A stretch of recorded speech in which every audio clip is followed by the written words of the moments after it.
I don't guess it's working anymore. Don't guess it's working anymore.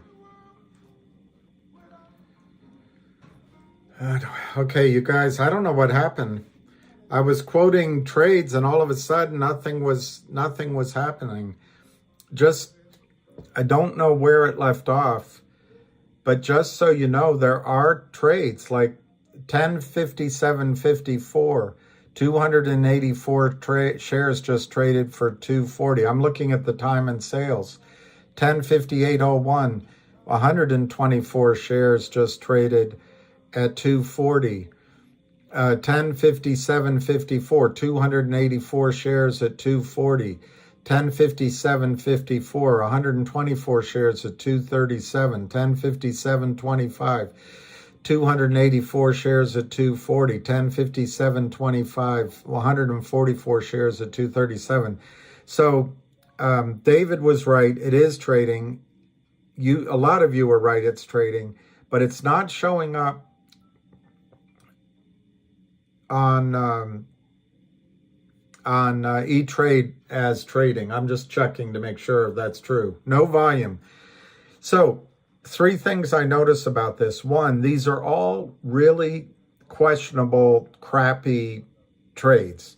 Like one, who sells 184? Who sells 184 once and then sells 124 twice, sells 284 twice, sells 285 twice, sells 144 shares 1, 2, 3, 4, 5, 6 times, does 100 shares a bunch of times. These guys are they're communicating with each other illegally. That's 1. 2, it's not a lot of volume. That's the second thing I noticed. And 3, I think, I'm just looking at some trades. I think I already said that these guys are communicating with each other. The fact that they're not allowing us to see, maybe something's going on. Now it's 2,300 shares at 237, 2,300 shares at 237, 200 at 241, 300 at 237, 200 at 241. And it's still not showing. Unbelievable. Unbelievable. The other thing I wanted to say, and maybe you heard it, but I was saying what happened, and I already have so many times said what I think happened. I'm not going to go through it again. But when the stock started coming down in December and then January, I think there were these hyena shorts, jackal shorts. I don't know what to call them, these opportunistic shorts that maybe Alpine paid to come help out Alpine, or maybe Kurt Kramer paid. The form of payment would be, we will allow you to drive it down and then stuff one of our LLCs or one of our accounts. We'll cross it. This is all racketeering. We'll cross it and you can walk away with 15 cents a share or 10 cents a share. Somebody sent 5, thank you. Ham call starting. All right, let's put it on. Let's put it on. Let's put on the ham call. Let's put on the ham call. Welcome and thank you for choosing free call.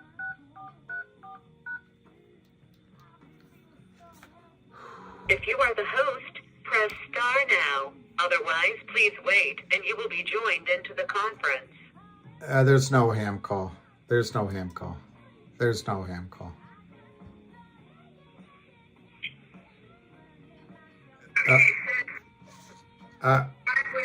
There's nobody on ham. So let me know when we get close. Chris, no one has talked about GTI negative 1.4 beta. Well, what I'm showing right now is 237, 240. I'll give you the last trades. And I'll go most recent downward. 110109 240 for 590 shares. 110109 300 shares at 237. 110107 490 shares at 240. 110107 300 shares at 237. 1128 500 shares at 240. 1128 300 shares at 237. 1118 500 shares at 240, and it goes downward like that. Ham is on space.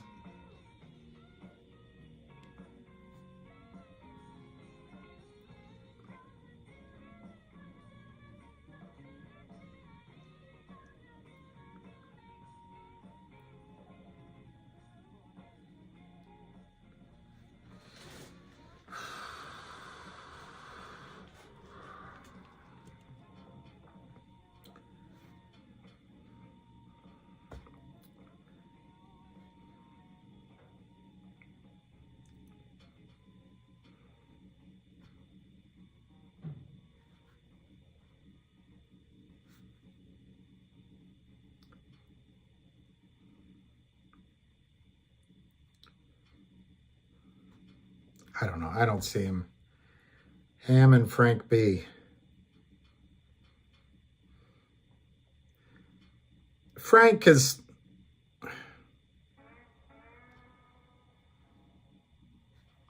Frank is the guy that helped... And never mind. All right. Well, I can hang up so you guys can go to that call. I can't find it. We're at 242 for 100 shares. But I can hang up because I can't find this space call. I have no idea how to find it. Under GTII. It's obviously not under GTII. Frank's company is CL, maybe it's COSM.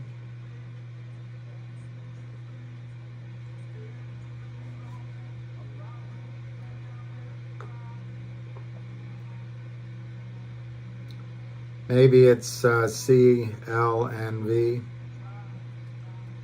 Maybe he's under lose. Do I go to lose?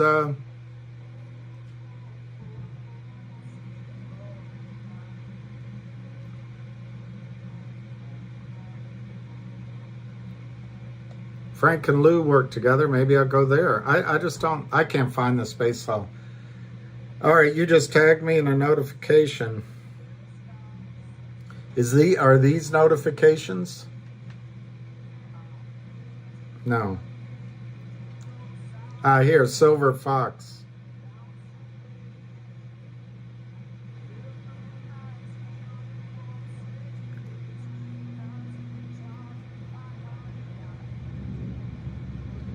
That's all I get when I click your name, Silver Fox.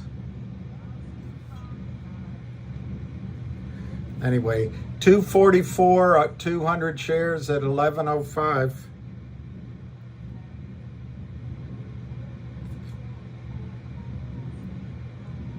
Here we go. I asked WP to connect me to my iPad, won't allow it. The bill is tied to the truck, still untie him.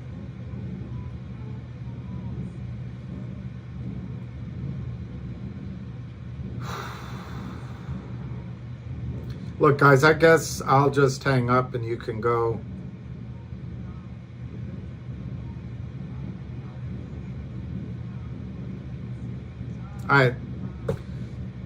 All right, you guys go to the space call. I'll get off. I can't find the space call. Let me look one more time.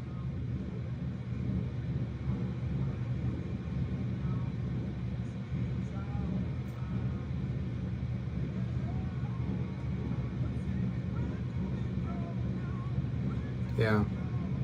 Look, if I can't get on the space call.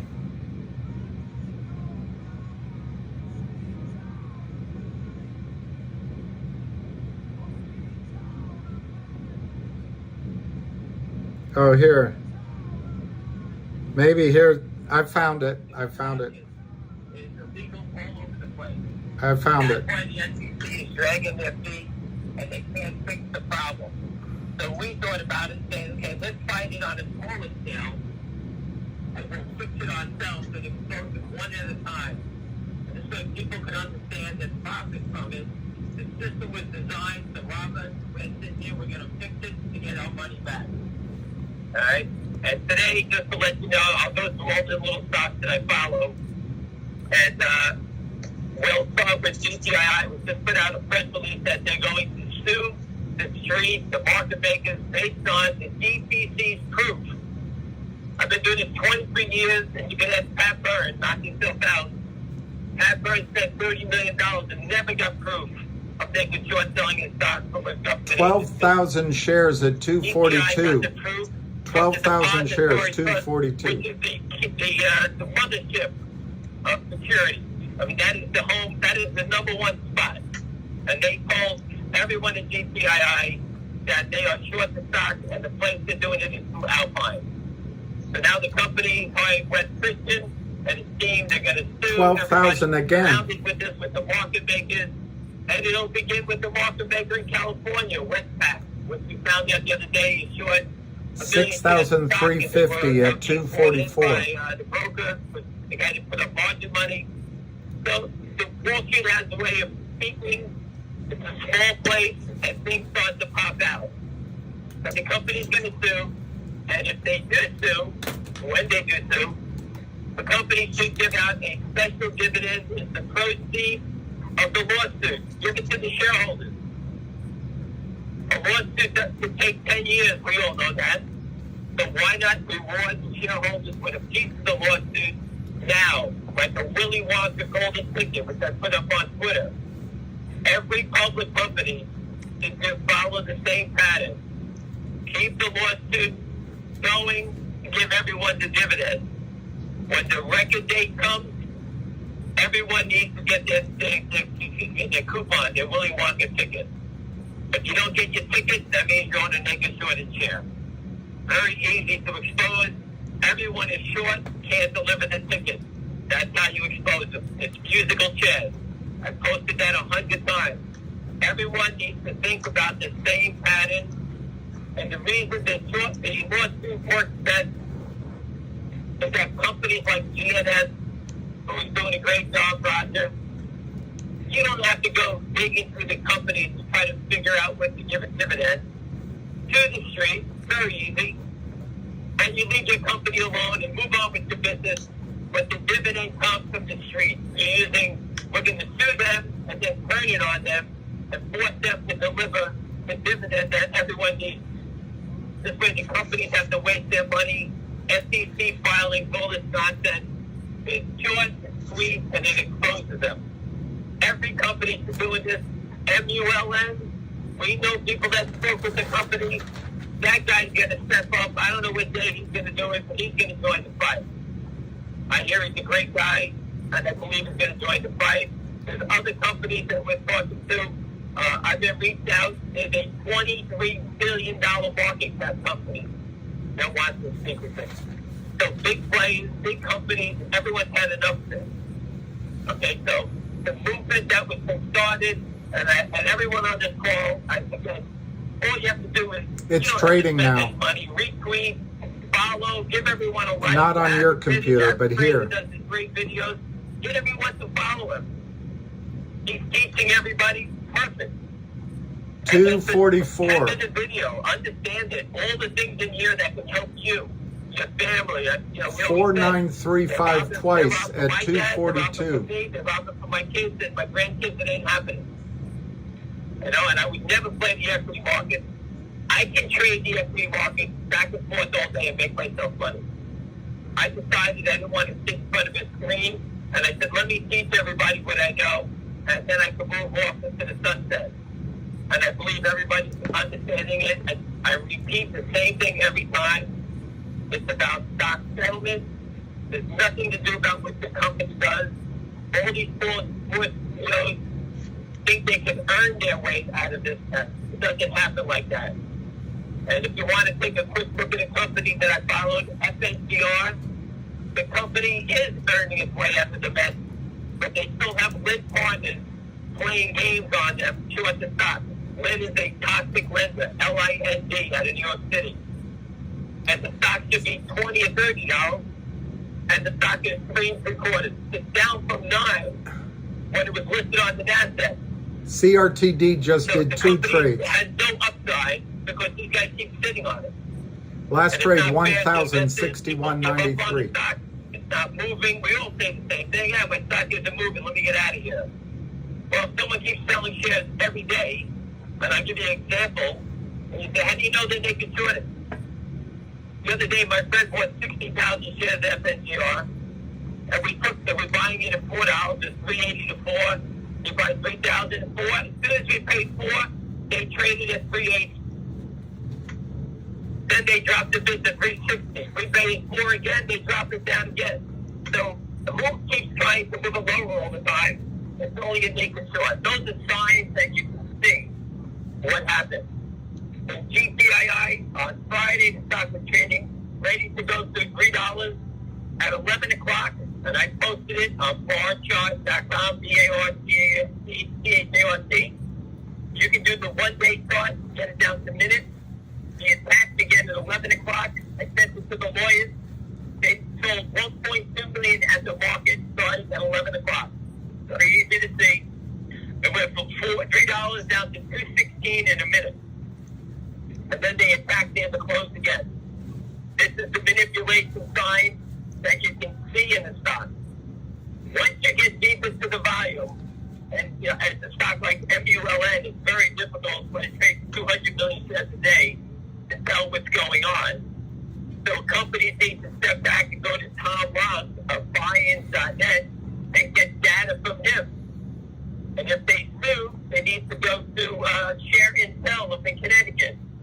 They get you the information going forward about the spoofing and where the trades are coming from. Just remember that every order a market maker puts in, if you look at the OTC market, on the right side is the time that they move their market. Everything has Just traded 45,196,000 shares twice at 61.9. So great in GTII. It's like synchronized swimming. They all jump on the offer at the same time. For example, you'll see at 11:59, one guy who dropped, and then 5 other guys all have 100 shares to sell at the same time. So there's one wizard, I call him the Wizard of Oz, behind the curtain calling all these shots. CRTD has traded 100,000 shares. You don't see, but I can see it. Very interesting to understand the trading. That comes from 30 years of trading to figure this out. But you just follow the pattern. It's right there in your face. Instead of screaming and losing, understand their pattern. When they're desperate, that means that when they come in and they're desperate to knock it down, like they did in GTI on Friday, that tells me they're in real trouble and it's getting ready to turn. That's what it tells me. It doesn't happen all the time, but the desperation is so obvious. That's when you need to take advantage of it. It's whatever stock you're playing. Okay? Now I'll just move on to MMTLP. I know there's a lot of people here.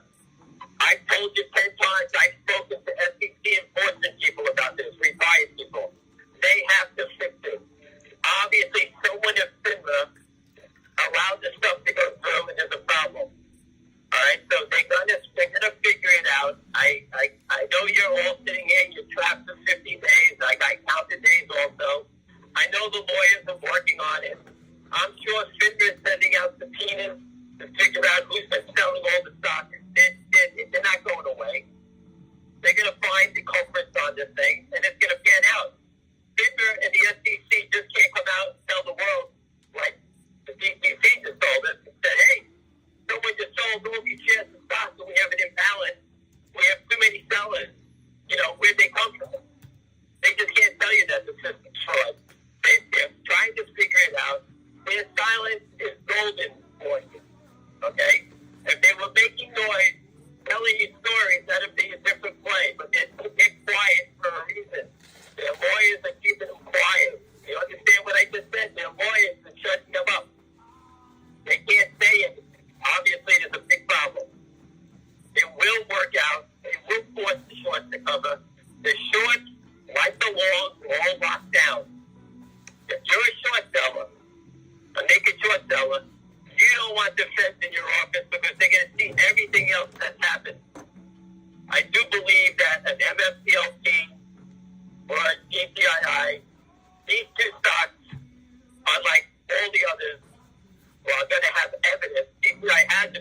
MMTLP is going to come out soon with the evidence. I don't know what day. Can't hold me to it.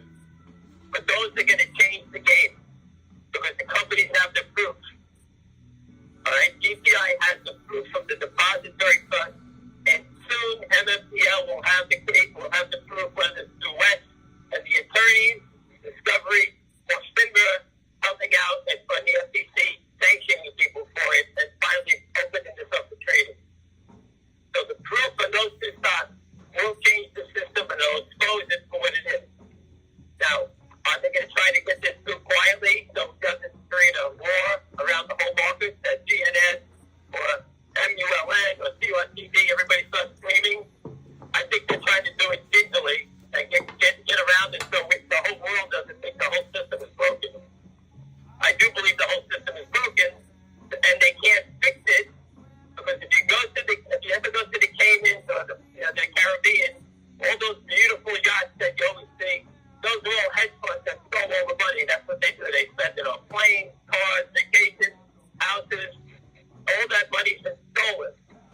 So the stock that they sell, like in GTI, is $4 or $5. These guys take it out of the system, move stock around, and they take the money and they disappear. And you say, well, how do It's you know not that? the entire Well, one. just go read Whoever that is. GTIIL I'm looking. had too many shares. I'm looking at other trades In that the are story, it trading. talks about a company that has 13 million extra Chewy, shares exposed because of the special CHWY, dividend. KOSS. The Finger is that's trading. being Finger is traded trading. out for- They said the headquarters sold it. It's gone. That's what that means. That these guys sell it, take the money, and disappear. And that's what's most likely going to happen. And who gets stuck holding the bag? The depository trust. The depository trust, for anybody who doesn't know, is owned by all the broken firms in the bank. Goldman, Bank of America, Jefferies, everyone owns a piece of the depository trust. And they don't like to lose over someone else's security fraud. So they all watch each other. All right? The SEC monitors the DTC. So that's the chain of command here. And no one wants to lose the billions of dollars because of the claimants from Long Island flooded the system with counterfeits. So that's how it works there. And they have to plug these holes because the money's all stolen already. And all the stocks. And I'll just go back to yesterday. I just wanted to teach people about how to use, or this is how I discovered GameStop back in the day. Again, I don't really care what a company does. I don't listen to all the nonsense. GameStop back in the day, they had the institutional ownership. If you go to Yahoo and just hit up Holdings, the institutional ownership owns 177%.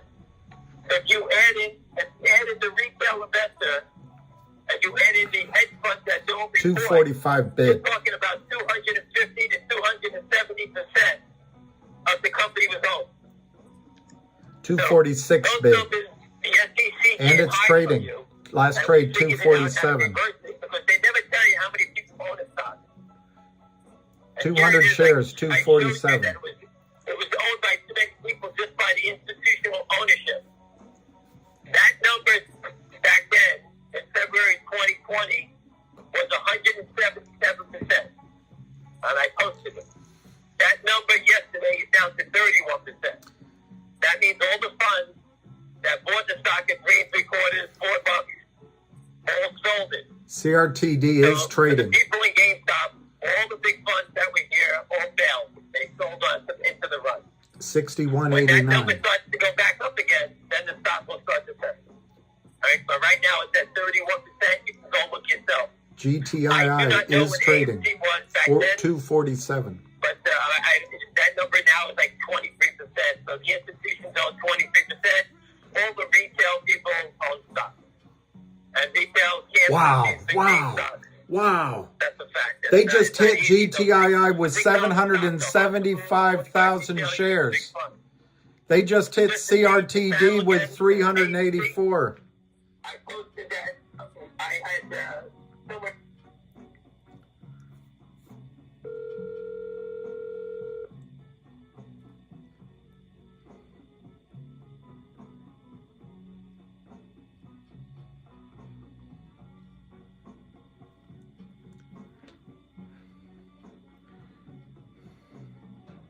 I just tried to call Ham. Sorry. I can show you the CEO sitting with my friend at the Chiefs game. Wow, it was all red. Now they're trading. Wow, what a scam. What a scam. What a I don't know scam. why, but I'm telling you, we What got a to him, and he knew fucking the story. scam. That was the proof of the picture from my friend. That was order I'll post that imbalances. So I covered your MSTLP, I covered your AMC, I posted about 8. I got the data for compound, there's 900 million shares that were naked. 786. Last trade 247. I posted that data for you. CRTD last trade 0.5999. 386,000 Think about shares. the 4 people that own Tesla. All right, when the stock fell from 200 Unbelievable. down to 100, people buy these stocks on margin, and when they got flushed out down to $100, it turned and ran right back to 200. And people say, well, don't you just hold on, you'll be okay. People are forced to sell because they're margin problems. Short, my friend was a big player in VUZI. Okay? VUZI. He owned 1 million shares of stock at 10. They drove the stock to 2. They're crushing it now. He's a broker. He had to call clients every day. They're crushing Tell it them now. one thing. Hey, you got to put up more margin. You got to put more margin. One All by fake one, volume. they all sold. Then All the stock fake shares. turned from 2 and went back to 25. They got bailed. They got sold out because of margin money. And he spoke to Yvonne Hubler at Finler every day and told her about it because he was concerned that he was going to get sued because of the manipulation in the stock. So there's many ways these guys destroy people, and you have to understand that there's a way to get people to bail out of the big stocks just based on margin. And no, the SEC doesn't understand this. They do, but they never address it. And I just told you how a friend of mine, personal friend at DUCI, got blown out for $7 million. The client paid him because he had to call him up every day about margin. Good. So again, It's not working. Many different ways to look at this. 247. If you have any questions, feel free. Anybody, I can go on all day. So if you have any questions, shoot away. Thank you so much, Ham. Yes, we do have a couple hands up. Huckleberry, go ahead. So one of my questions that I wanted to ask is what you think will happen with MMTLP, and I believe you started to answer that pretty well, but I was hoping you could clarify just a little bit more specifically. What do you think will happen specifically with MMTLP? There's only 2 ways for this to end. It's either going to trade in the gray market, where they're going to call everybody up, your brokerage firms. Your brokerage firms are all going to get an order. For example, let's say Fidelity. Fidelity, may own 10 million shares.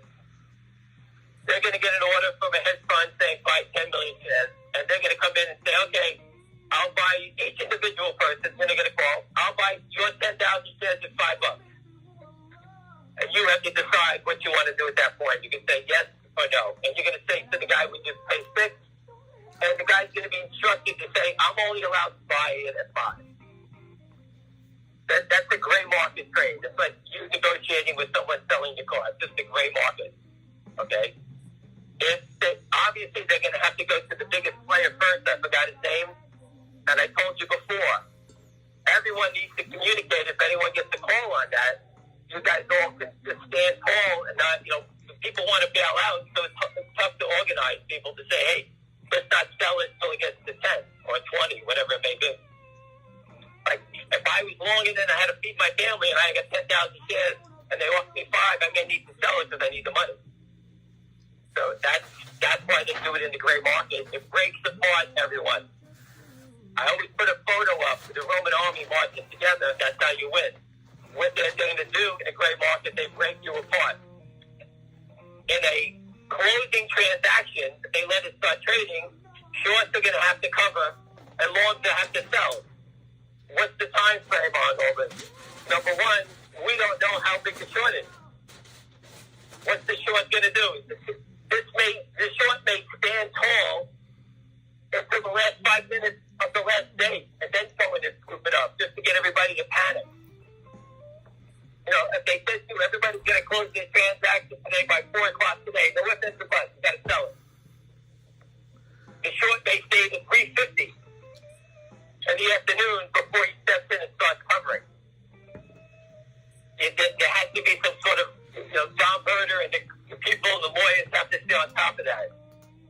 I don't control that.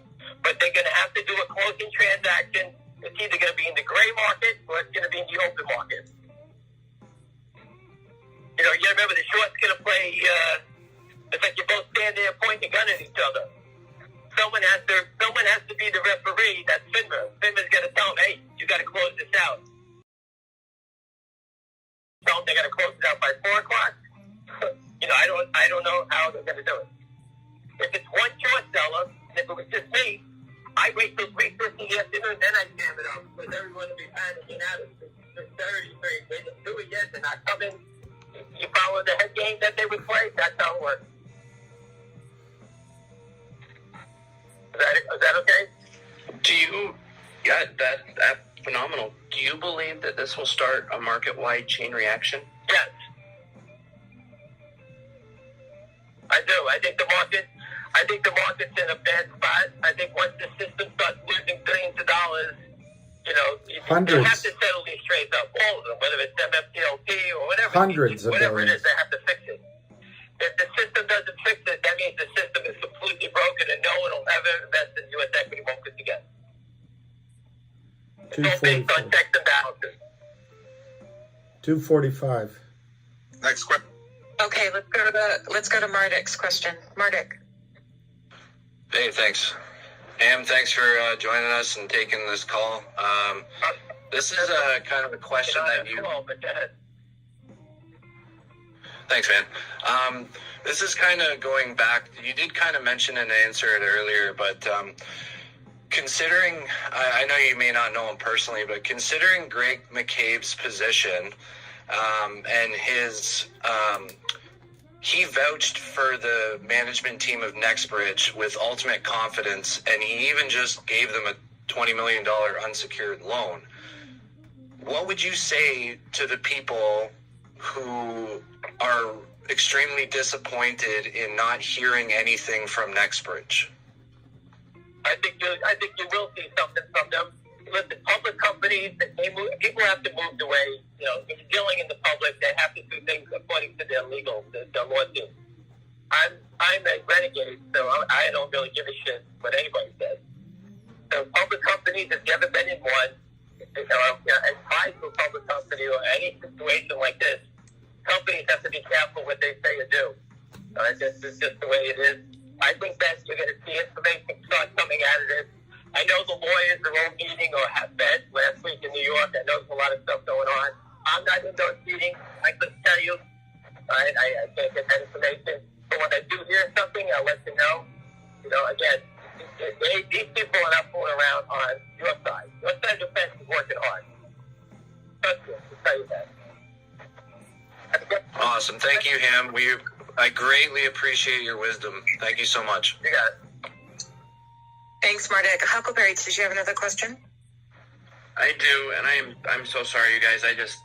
The opportunity to get to ask Ham some of these questions is super valuable, so I appreciate it.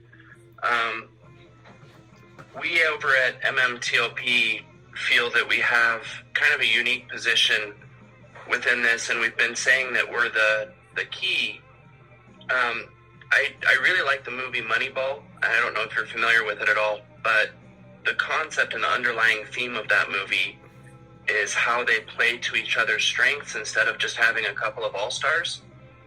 What are some things that we can be doing as shared tickers to help complement each other in this fight and work together? Well, number one is listen, everyone in the MMTLP community needs to unite. You can't fight, and I understand people are losing money or they want their money, and that's what I tried to tell you. Wall Street breaks the ranks. Longs never win because it's about money on our side. Everyone is independent. Everyone has their own problem with money, right? You know, you have 3 kids. I have 2 kids. I have college. My husband died. There's a lot of things that go on. So that's how the shorts win because the longs don't work together. You guys have an opportunity, and I know it's tough, that you're all trapped. You can't do anything about it. So instead of fighting with each other, work together, communicate. If anyone get any communication, post it, get a site, post any communication you get from the brokerage firm so people, all the brokerage firms make their own rules. see, so you got to get over the fact that these guys are trying to help you. For example, in GTI, they gave out a warrant at $2.75. The stock was $9. So people had a chance to put $6 profit into their pocket, right? And the company would have raised $2.75 on each warrant exercise. Brokerage firms are telling people, if you exercise it, you won't be able to put that new stock into your account, so don't do it. So the brokerage firms made up stories so people would exercise their warrants. That hurt the company, and it hurt you for making profit. Because people didn't want to do it, and these are brokerage firms. Each one of them have a different situation. Some of them allowed it, some of them just lied. And the ones that lied are the ones that were short because they didn't have the warrant to exercise. So just think of that for a second. Fidelity, E-Trade, they all lied. We knew in GTII that TD Waterhouse had a big problem. So anybody tried to exercise their warrants there, they were stonewalling you, leave you on phone. They did everything to try to hurt you. They don't help. Nobody's going to help you. FINRA's not going to help you, but FINRA's been backed into a corner, and the SEC on this one, they have to investigate, and it will work. But the Longs need to stop fighting with each other. You got to bite your tongue if you're sucking wind. I got it. But you can't do anything about it. So work together. Get the information. Post information so people can read it. Don't give misinformation. Tell people, hey, if you don't have good information, don't post it here. Have a moderator. You know, this information, have to call it out. You know, when people post stuff on GTII and it's false, if it's my brother, I'm going to tell them. We don't tolerate false information. All right? And that's the most important thing because people have money and they're making decisions on information. All right? So, again, in MMTLP, you guys are all trapped here. Get used to it until it comes out. The people working for you are 100% behind you. I know Wes 20 years. He thinks this is billions of dollars in this case. That's how bad this problem is. Trillion. Okay? He doesn't jump. People don't jump on lawsuits unless they feel and they see the potential here. You guys have a tremendous case. These guys are going to get exposed. They're going to get sued, and they're going to have to be forced to settle. So you're going to be 2 for 2 there. So it just don't matter when, and that's all I can tell you on that. But you guys have to unite. Stop the bickering. Stop yelling. He knows more than me. I know. No one knows more. If I hear it, I'll post it. All right? I spoke with John. I speak with John twice a week. If something comes out that he can relate to me, I'll get it to you. But you got to remember, this guy is 42. He's a big holder also. No one's here playing games. You're playing against FINRA and the SEC, government agencies that know they got screwed here. Yvonne Ubler, she knows all about negligence selling. We've been calling her for 20 years. Okay, she belongs in jail with the rest of them for allowing it. 248. So the only way to beat them is what GTI is doing. You got to expose them by dividends. You keep giving dividends till they choke on them. That's how you do it. Anyway, guys, more questions?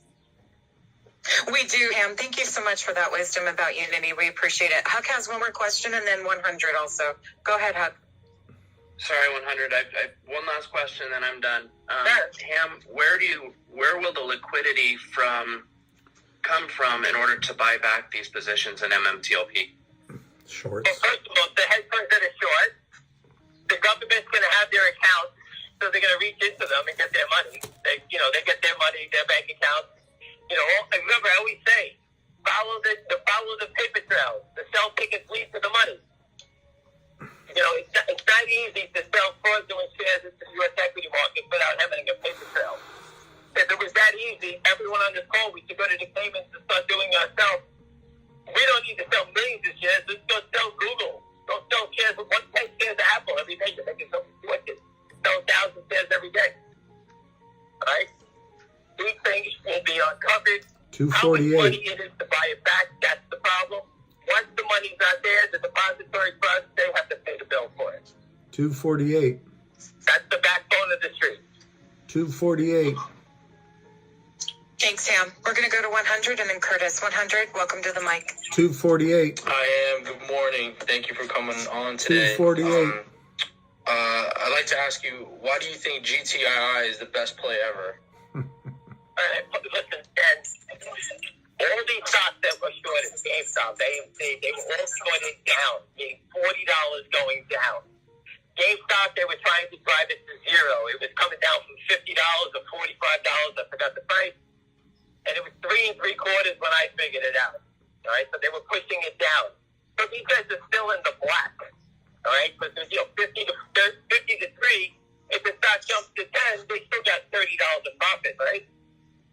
GTII, these idiots were shorting it, but they were shorting it below 20 cents. So when the stock jumped up, Below we 10 thought cents. when the company paid off the debt, that these guys would walk away and it'd be over with quickly. But they thought they could outsmart or outlast the street, and it didn't happen. Now it's a raging 249. fire, okay? Meaning that the millions that they sold below 20 cents added to the millions that they're now selling at here. Let's say their average price on all these shares is 75 cents. That's high. Each day, they have to pay money to carry that position. Okay? So it's called the cost to carry. 249. So 75 cents after a week of trading and expenses, the most they can make is 75 cents. After a week, it's down to 73.5 cents. After a month, it's down to 70 cents. Every trade they do costs money to put the lights on. Everything they do costs money. The bankers, the prime broker, everyone's got their hand out. Brokers, everybody wants to get paid. So as long as this keeps going on, they keep losing money. 249. So in a 2-year period, where if we thought their average price was 75 cents, the most they could probably make now is probably 30 cents. Would you keep doing this, selling more shares, if you could never make any money doing it? No. So that's why it's one of the best plays, because they're soon the stock is going to have to go to a negative $5 for them to make money. Yeah, there you go. So, but the stock can only go to zero, There you right? go. And here they are every day. When the stock opens up, it costs them money to survive. Just like you wake up in the morning, you put the lights on, you buy coffee, you buy gas, it costs you money every day. The same thing on Wall Street. Nothing is free. And when you're committing a fraud like this, there's probably 500 people got their hands out. Pay me, pay me, pay me, or I'm going to rat on you. Pay me, pay me. Everybody's doing it. So adding that into it, add in that the company's well aware of what's going on, add into it that the company's now suing them, add in that the company's probably going to give out a special dividend, the proceeds of the lawsuit, add in that the depository trust just told you about the naked short the stock. You thought you'd shake it up, and you got a rocket ship coming. And this is the most important thing. I executed short sales for the biggest players on the street, $1 billion funds back in the day, which was a guy running $5 billion today. That's how big it was back then.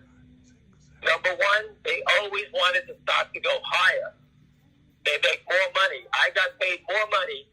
If I sold 1 million shares of something and I sold it at $70 and the stock was up 25 cents, I would get 3 cents a share. If the stock had a range between 65 and 75 and I sold it at 73 average, I made this guy $3 more on the short sale. I would get 6 cents a share. That's $60,000. That's $30,000 more in commission. If I sold the guy short at 65 and the stock closed at 70, he'd pay me a penny a share, curse at me, and never give me another order again, because now he's down $9 or $5. He should 65 to 70. So they want their stocks higher. When they give the orders out, they want them to sell them higher, because the fundamentals don't pan out. They make more money on the downside. The naked short seller can have the stock go up. You saw GTI at 3, and they pushed it to 216. Who wants less? Only a fraud who can't meet margin. It's very easy to see. MMTLP, they attacked it on the last day. Why? They wanted you to sell. They were bad. They needed to get it down fast. And they attacked it. I remember it was $10. I saw it, I think it's 3.5. I think I stopped watching it. They needed to panic people out. And I'm sure they did. Okay? But that's the game. That's when you see those attacks, those are short and desperation. I'll go to a big stock. I remember Peloton. Andrew West came out, called Peloton a total scam. All this nonsense, the stock went from 33 to 27. Then the stock turned to 27, went to $200. He needed his people they wanted to cover. So Andrew Left was the guy putting out the fake story. They bear rated it to get people to panic. A lot of people probably sold, and then it went to the moon. I'll give you one more. EXAS, Eddie X-Ray Apple Sam. It was a company that actually tested for colon cancer. Shit in the box. And they knocked it out. He came on TV. CNBC put that moron, Andrew Left, on TV against the company. And he told them that no one was ever going to take the test. Well, I took the test. A lot of people I know took the test. He knocked it down from 28 to 23. Then the stock went to 130, I think. I think buys if somebody took a stake in them. Those are attacks to get people to sell because the shorts have to cover. And it was so moronic. You can watch on TV. Andrew Left, who was a penny stock guy, for all you young guys on the thing, Andrew Left, before he became Stock Lemon, and before he became Citron, he used to be called Stock Lemon, he only attacked penny stock. That's what he used to do. Well known.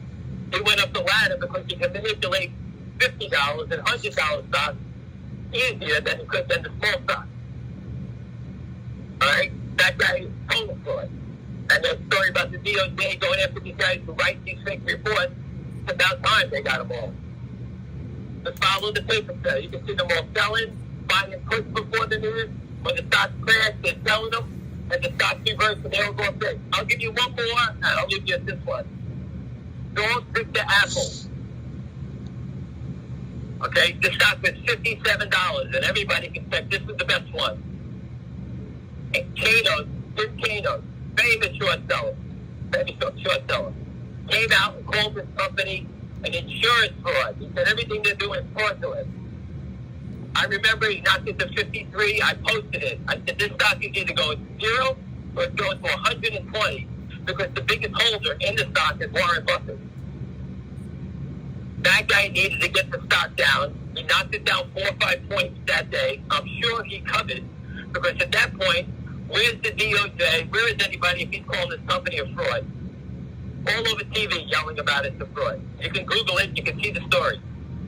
Well, the stock turn went from 53 to 125. So it was off by $5. So these guys try to do it. They try to do it to the best. You don't pay attention to them because you don't own them. But this type of fraud using naked short selling happens every day, everywhere. So I post it up as much as I can. I remember all these crazy stories. That's what I do. I don't remember my passwords, how to get on Twitter. I've been kicked off 3 times by short sellers. The short sellers attack you. You know, they get you kicked off, and then I forgot all my stupid passwords. So I can't remember how to do these space goals. And I apologize. But anyway, next question, guys. Okay, well, we're going to toss the mic to Curtis. Hey, good morning, Ham. So on behalf of the MMTLP community, I just want to thank you for all your efforts and the information that you've shared. Please, you don't have to thank me. I'll do it. Listen, you guys, I know John. You know, everybody, I look at it, we're all in the same goddamn boat. We're all on the Titanic. So we got to get this thing to keep going. So the only way to do it is unite. I don't know all these stocks. I'm not Fidelity. I don't have billions of dollars. But it doesn't stop me from talking about them. So, I mean, we'll do anything you can. The GTI people, the FNCR people, CRTD, everybody's the same person. If you get to the finish line and your stock works, God bless you. We can't do anything about it. You never be jealous about other people. So we're here to help you. I'm sure if anyone in my community, GTII or all the other stocks that I follow, if anyone says anything nasty, get back to me and I'll take care of it. Oh, I appreciate that. And you've given us all a little bit of an education over, you know, all of your experience and what to pay attention to. And I appreciate your message about unifying. That's been our collective message this last week after having some fallout. You got to remember, everyone, it's about money. Everyone has a different tolerance, a different pain about money. They have, I told you, that's how the shorts win. It's about money. These guys are just selling counterfeit shares, and their game is to get you to panic out. That's what it's all about. So again, once the longs unite, if you are lucky And I know people in GTI who got lucky, who bailed out when the stock ran. Hey, God bless you. I hope you made your money. Do it. You make 25 cents on it. Good luck. This isn't that. I don't believe in that diamond hand stuff. So for people to say that stuff, this is a free market. Do whatever you like. You don't have to hold. No one held my hand when I sold stocks and they went up $200. And no one threw me and called me. They just called me an idiot, but that's a different game. But I'm just saying that it's your money. You need to educate yourself about anything you invest in. And once you hit the button to buy, it's your decision. Don't blame anybody else. It's your decision. A wise guy told me, a very smart broker told me that one. But hey, when I hit the button, it's on me. Okay? Give me the information. You got the information. You make your decision. We don't control the SEC. We don't control FINRA. We certainly don't control the fees. Although if we had a gun in a bag, we'd get them real quick.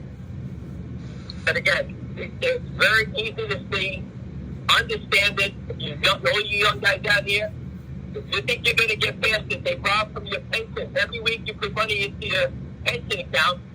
You don't think you get robbed? Don't look at, what's her name, Kathy Woods. She runs pension money. She gets ripped off every day. Because she's an idiot. Anything she says, they destroy.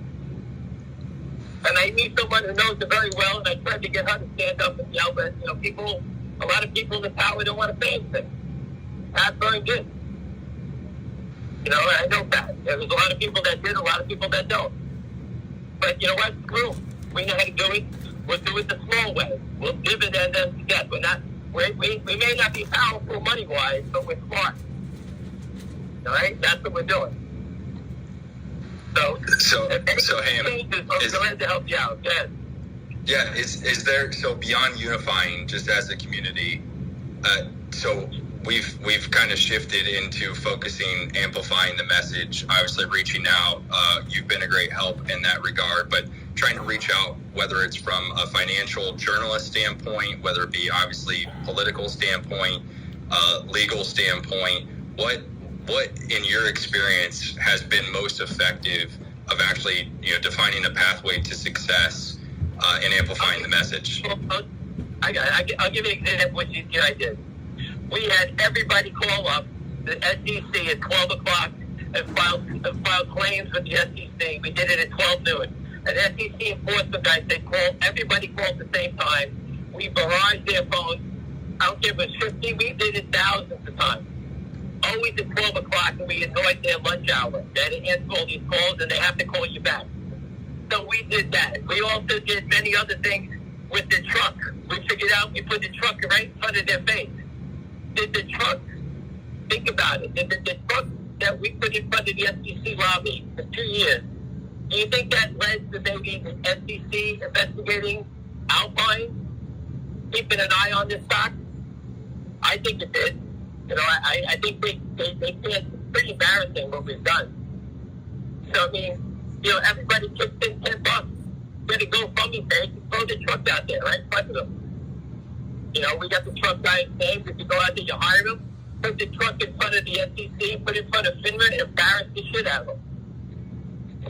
$10, $5, to $1, whatever they take. Other people will kick in because if you win, everybody wins. We all want to win. We got to stop this. Hey, Ham, I'll send you something.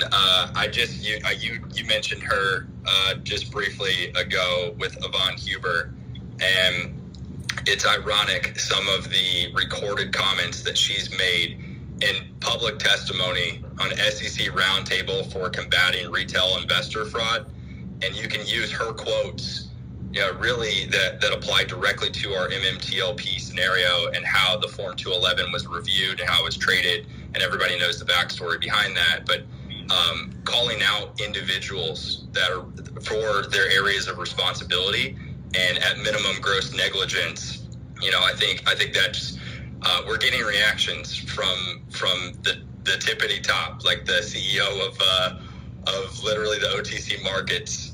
Cromwell Coulson is literally interacting with us now and trying to posture a defensive posture right now. So it's interesting. Do you think there's any effect in that? Oh, drag everybody in. That's all. Everyone's going to make a mistake and speak, and they'll say the wrong thing. If you don't get them to speak, you'll never know. So just keep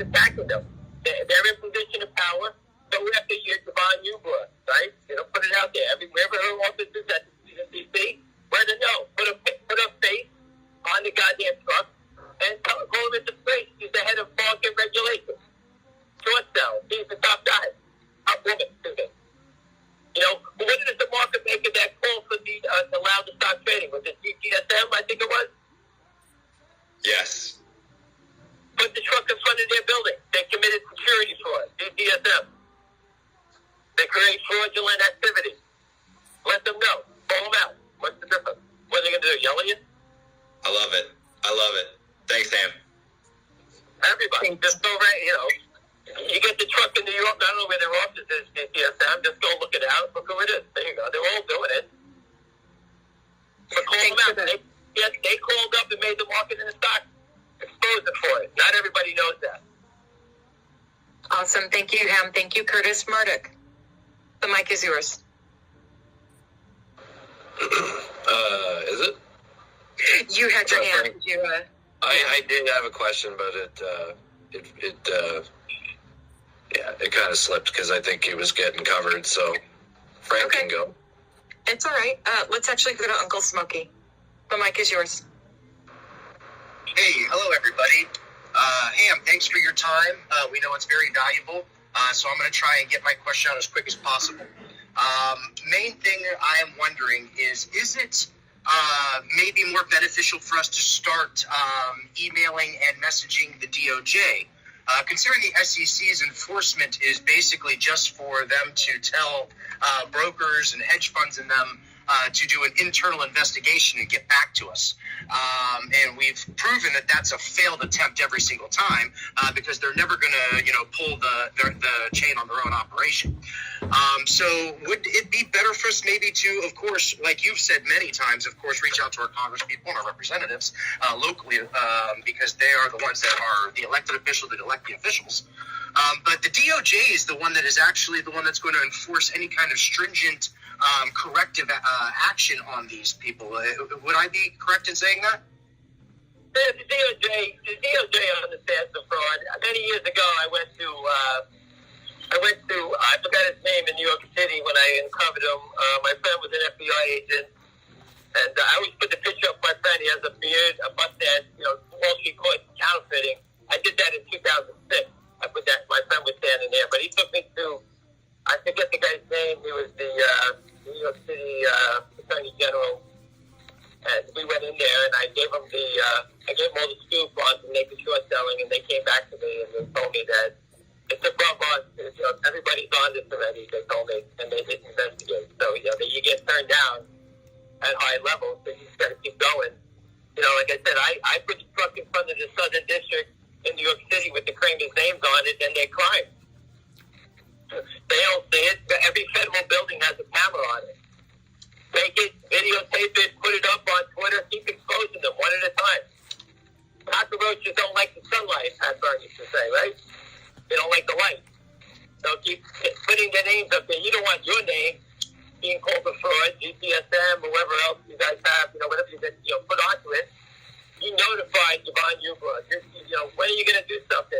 Just keep throwing them under the bus. It's not a lot of money. It's cheap. We're not wealthy people. We pass around the hat. Everybody kicks in $5, $1, whatever you can get. I think the whole cost is $1,700, and the truck is there all day. You send it to whatever location. You can park it outside the Washington Post. Get it in D.C. You get Bill down in D.C. And he'll get out there and do a little show for you, right? He'll explain it to anybody that comes by. You got great people. Be educated. I've educated. We've educated. I educate Bill. He educates other people. Dirty Mayo was one of my guys. He's been here. He contacted me, I don't know how many years ago. Is Dirty Mayo on this thing? Is he here? He is. But bring him in for a second if you get a chance. He is. He's here. Dirty Mayo, are you there? I want him to talk. He has a mic, Ham, but I don't. Dirty Mayo, if you're there, you need to unmute yourself. Is he there? There Am I here? Yeah. You are. There you go. Listen, Dirty Mayo. Listen, this is a gentleman that reached out to me from a long time ago who was involved in Northwest Bio, and he understood naked short selling. And I'll let him tell you how we went from there and where he is today. Why don't you tell us about how I educated you and what you did? All right, I've been called a lot of things, not a gentleman, but anyways, I was in Northwest Bio, 2014, 15. The stock was great. They were doing research on solving brain cancer. Stock was good. It was like $3. There was 40 million shares outstanding. Went from $3 up to 12. This billionaire out of Europe took a stake in it. Neil Woodford, well-known guy. And then they put out phase 2 data. It was amazing. and the stock just started tanking. They halted it, went down to $6. Adam Fierstein, scumbag, out of thestreet.com started bashing it, saying they were cherry picking data. This was Linda Luau, neurosurgeon out of UCLA, well known. Kept killing the stock, killing it. Stock ended up going down. They kept diluting. The CEO, Linda Powers, did nothing. I think now they have over 1 billion shares. They drove the stock down to 11 cents. And so I was going crazy on Twitter after Fierstein. And then I saw Ham. I don't remember what his handle was back then, but I kept asking questions about naked shorting. And since then, I don't know. It's been about 8 years that I've been rolling with him, and now I understand the game, and that's kind of how I got started.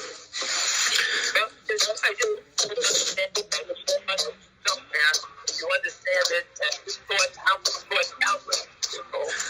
This is a guy who's been at my back, at my side the whole way, and without people like him, it has nothing to do with Wall Street. I credit him for helping me the most than anybody. So in MMTLP, find your own dirty Mayo. He's right here. People like him are regular people. They want to fight. They don't want to get ripped off. And these are the type of people you got to have. If you're gonna run from the battle line, don't get shot in the ass. Is what I always say. You know, don't get shot in the ass running away. This is a fight. And if you're in the streets and you're stealing from your family, I wouldn't want anybody stealing from dirty Mayo. That's for sure. All right, but I know you're not going to come back doing well. So again, this is a tough fight. They're criminals that are protected by the government rules. The government is too stupid to figure it out or how to fix it, and that's the problem. They let it go on. I posted the magazine from 1988, the cover of Forbes, making short selling is indecent. Everybody knows about it. I don't know how many SEC commissioners I attacked. You saw the thing about Chris Cox in 2008, called it fraudulent, naked short selling. No one gets prosecuted for it. Harvey Flint used to yell about it. He's never done anything about it. All these SEC commissioners talk shit. I've told the guy Graywald, he's the new enforcement guy from New Jersey, the Indian guy or Pakistani, I'm not sure what he is. I'm told he's a very honorable guy. He's the guy. We put his face and his name on the truck. He's the guy you should go try to reach out to. Forget Gary Ginsberg, go to him and force it. 8,000 away from a million. People that do him in Jersey, they said the guy is super 8,000 away from a million shares today. That's today. the guy I would try to get a meeting with. What was that person's name there again, Ham? Gabir Grawal. His name is Graywald. I'll put it up on Twitter. Grawal. I'll put it up when I hang up. I'll get it retweeted out there for you. You can see it. But the guy He was on the truck in D.C. He's on the truck everywhere. I'm sorry, what was that question, Smokey? Oh, I don't know if I zipped my I was on the file. truck in D.C. I hope you didn't see anything. I believe, his name is G-U-R, Gary Uncle Robert, Boy Indian Robert, Gary Robert, Eddie, W-A-L. Look there. Gabir Graywald. He's the head of SEC enforcement. And he just joined in, I think, maybe 8 months ago. Okay, thank you so much for that, Ham. We do have a couple more questions, Ham. Do you have a little bit more time? Shoot. Sure. Let's go to Frank and then up to back to Marduk. Go ahead, Frank. The mic is yours. Ham, how you doing today? Listen, like you, I've been out here a while, and I've never, in all my years, seen any federal agency actually identify a specific warehouse with a specific short position. Why do you think that they're actually throwing Alpine under the bus and giving us this clear path for discovery? Is it a sacrificial lamb, or what do you think's the motivation behind that? I actually think they're telling us to go kill them ourselves. This way, they can. I didn't mean to do it. And say, hey, we gave you the information. It embarrasses you know me. where it is. And I think behind the But I scenes, can't they're gonna change turn it now. this I can't slowly on change it. the force of the cover. There's no other reason. I've never seen this before in 23 years. At least you know this is real. 24/7 for 23 years. Not one company's ever gotten a detail. Nobody. Zero. disagree. It's totally groundbreaking. This guy Frank helped you lose money in COSM. You're a financial decision. Sounds like he's a good they're guy. ringing the dinner bell as far as I can see. I think it's just a matter of time before this thing rockets because they're totally exposed. We all have it. Now the lawyers are on it. And the lawyers are going to go right for that money wound and just keep putting their thumb in there and torture them. So, the GCC, the SEC, they can't deny it. It's right there. And I'm sure the SEC is going to... I know it's on video forever. I'm never looking at it. Security fraud violations coming out of there shortly. I agree. Alpine has been a net cap violator for many years, for the last 6 to 7 years. Frank Benedetto is friends with Kurt Kramer. So I agree that they're throwing this one. He's friends. He admitted it. I saved it. We use a different term. It's called free riding. They don't have any money. Money you call free riding. 3,000 away from 1 million. When the margin went up, when the stock went up to 9, there could be some margin calls. So either they put a gun in there and shoot themselves, or just basically not pay attention with what they did, and they got caught doing that. Thank you for that question, Frank. We're going to go to Mardik. Hey, thanks. This is kind of more of a speculation. I was wondering if I could get your honest opinion on it. Just so a lot of people are trying to compare right now to 2008, just given the bubble was never popped. They only deflated it a little bit and started patching it and pumping it back up. I was wondering, do you think they've been sort of planning this kind of like letting shorts get away with this for years to kind of build up a pool of liquidity, like a margin call, to provide a mass injection of capital back into the market and reset this oversaturated short market? I think that the markets come down and you're seeing rallies that they are trying to get people to take their losses and these guys to cover. I think they're behind the scenes. Remember, the SEC, all these hedge funds have big lawyers in D.C. and they sort of kind of get the heads up from what they're going to do next. I think that these rallies that you see are shorts rallying because they know that the naked short selling game is getting tighter. Or it's going to get more looked upon. So these guys are covering these names. And what that does is it brings it all on suckers to go buy, a stock like Apple or whatever it may be. So, they're rallying back. I'm going to catch it. And then all of a sudden they're going to get the plug pulled because once they stop buying, these things are going to start dropping again. It's going to be a chain reaction. I'm just like with the internet these days. With the internet these days, and data is a lot more easily shareable, and they're more susceptible to be exposed, right? Because we can share information and communicate more efficiently. Do you think the powers that be, and I air quote this to the people who actually pull the strings around the world, do you think they've been planning this as kind of like a piggy bank that they can smash open and have like a mass injection of capital back into the market? Oh, there's no question it's manipulated, and listen, the small guys learn from the big guys, right? If you go back in time, Carl Icahn, he was a nobody back in the day, right? And all of a sudden he's the most powerful guy in the world. He used to own a brokerage firm of blank for a second, and what the name was, I'll try to remember it. But he owned part of a brokerage firm that was notorious for naked short selling. He owned part of it. So, if you had to bend my arm, not everybody is the greatest trader in the world coming from nothing, right? So, there's a lot of famous people that you think are great investors that started Better out than by, blue balls. using this tactic to make money, a lot of money. 1 million shares traded. Yeah, they've been able to hide a lot of stuff, back in the day. But I think with technology these days, it's becoming a lot more difficult for them to do that. And so I think the incentive is for them to start covering. No, I agree with you on that. I think they are covering. I think that when the market rally told you that you got the covering. So they drove it down. They created this panic. They used the government to help drive down the stock by raising the rates, getting people to bail out of it. The layoffs, all this stuff is working in the favor of the short. and yet the market's going up, so the shorts are covering. They're doing it right for you.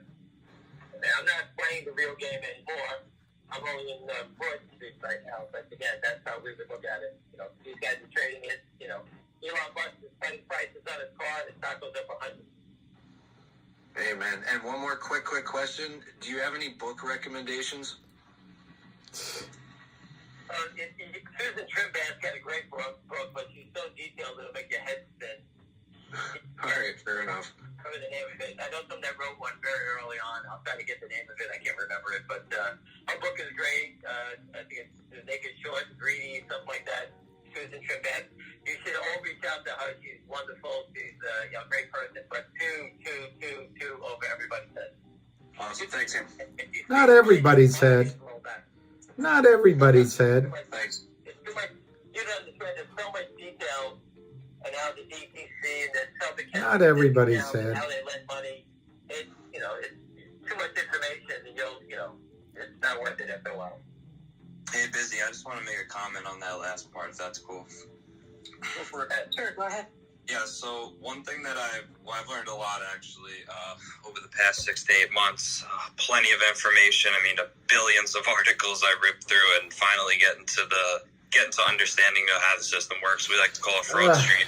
But one of the big things with GTI and why I'm never doing a live call again. By it and really believe in it is that you see name dropped by the SEC, and that's something that you usually don't get. And I even mentioned in the video that AMC and GameStop were 100 times bigger, and you could barely get the name in writing. So to see that Alpine is probably someone that's not very liked, I think both on the street and to the regulators as well, is that FINRA mentions a lot of times that there's really not a lot of transparency in the documentation, especially with the stuff they do offshore in the Caymans. So it really leaves this catalyst potential as to if Alpine's going under, everyone would like to see them out of here because they really don't provide much. They're really, I would say, takers from the system. They really don't provide much. That this could be something really serious to where, largest concentrated short positions in GTII. I mean, you just don't get statements like that. And I look at GTI and I say, well, really, it hasn't even traded a lot of volume in one day. The highest volume it's ever traded was only 8 million shares. I mean, that's just absolutely nothing. So if there's hundreds of millions of shares in here, I truly don't think that we've seen an all-time high run. I truly don't think we've let this, fully play out to its max potential. Almost gives me the feeling of like AMC when it did its first run up, pulled back, and then really had all that power and everything was released that last time. So it's really interesting to see how the documentation and everything, but also just the learning process of how much we've uncovered, how much we've actually ended up being right while everyone was sitting there and telling you you're crazy and there's no Kramers involved, and look at the tape and just trying to throw everything at you possible where it's no order book for a week, or like today, for example, the OTC's down. It's just so many things that brokers are going to try and do and step in the way and try and fuck with the stock. But again, I think that proves why it's such a big deal and why it's so significant is that they can't leave it alone. They can't stop selling it at the market.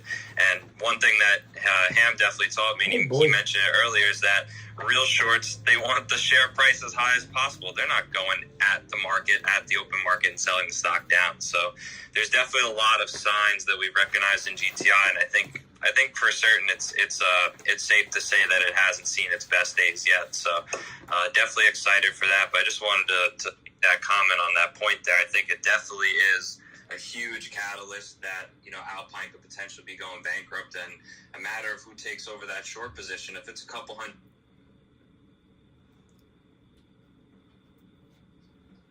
I knew a guy who was a very, very good investor relations guy who was given 500,000 shares for 2 years of work in a stock, and he told me he deposited in Alpine. The stock was 25.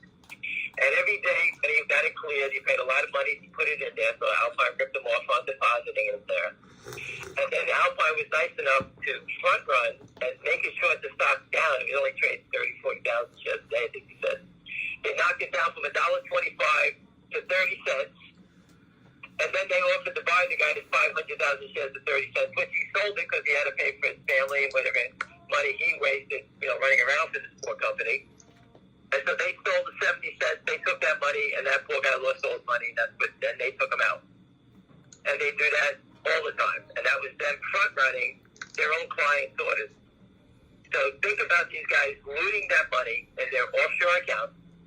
came in. And now they have a money problem at the prime broker service. Would you take money, billions of dollars you stolen, and have that be put back into Alpine prime broker services? Because you know, if you put up 10, 20, 50, $100 million, if the stock picks up a quarter, that money you need to put another $30 million in. So I can see them just cutting ties and say, okay, we stole enough. Our time is over. Just let that ship sink and take it easy. And they're tied to a firm in Arizona called Scottsdale. That's another brokerage firm. They've been trying to become a prime broker, but they haven't been approved by it. Those guys are tied together. They're owned by the same people. That's another low-life firm is Scottsdale out of Arizona. Yeah. They spread out. They changed the name. But, they're such pigs. They belong in jail because they've stolen the money, and they still stand around, and they keep trying to steal more. I don't get it, but that's what they do. Yeah, I mean, if FINRA is telling us on a document that they're having trouble, getting the information, they're having trouble with transparency with Scottsdale and Alpine when they got sued for, I think it was 2015 for that Cayman Island scheme. I mean, imagine how we feel. If they can't figure it out, So I think that's definitely, at least what the street wants them on, and I think that works to our advantage, is these guys don't provide. I mean, they pose a risk to the system now because the DTP is ultimately going to have to take that position unless you think it would be somebody else. I don't. But, yeah, I mean, it's really an interesting thing. And, what if it's a couple 100 million shares? If you're doing risk assessment, I know, Jeremy, this is, for anyone that's been listening to me, this is like the 10th time me saying this statement, but these agencies, they make statistical decisions, right? He says they don't put leverage and,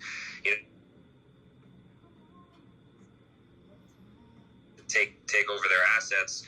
Wouldn't they rather close at 2 compared to closing out or covering at 20? I mean, I would think so. So that also poses something as well. Well, listen, these guys don't cover it too because they don't have the money. Once they take their foot off the landmine, they blow up. That's the problem. These guys, yes. I just wanted to let you know that your partner in crime is on the stage with a mic. William, welcome to the show. Can I talk? Hey, You absolutely can. hey, you guys, I just want to vouch for how hard Ham.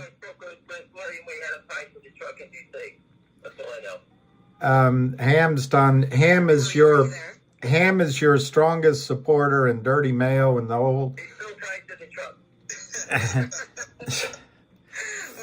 I'm sorry we can't hear you. Were you there? Yeah, is my mic on?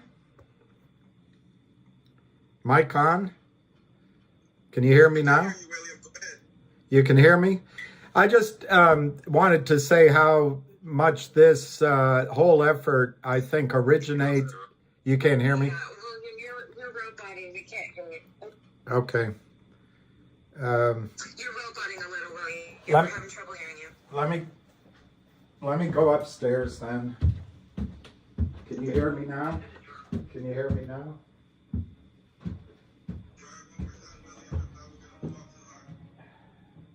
All right, okay. I'm here, but it keeps going off. Hello?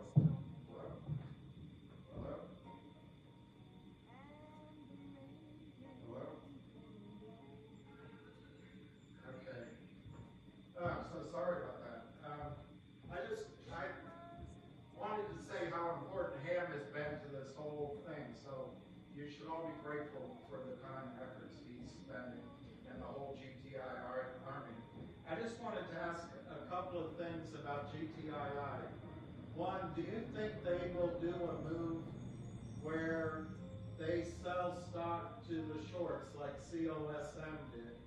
And how important is it to be aligned with a management that won't do that? And I guess that's my main question I want to ask. If you're there, man.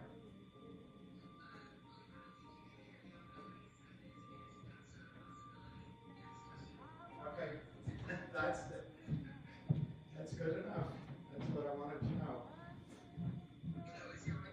Well, I just think it's important to recognize what GTII has done that's different than other companies. And that's the main thing that I wanted to say. So thank you to everybody.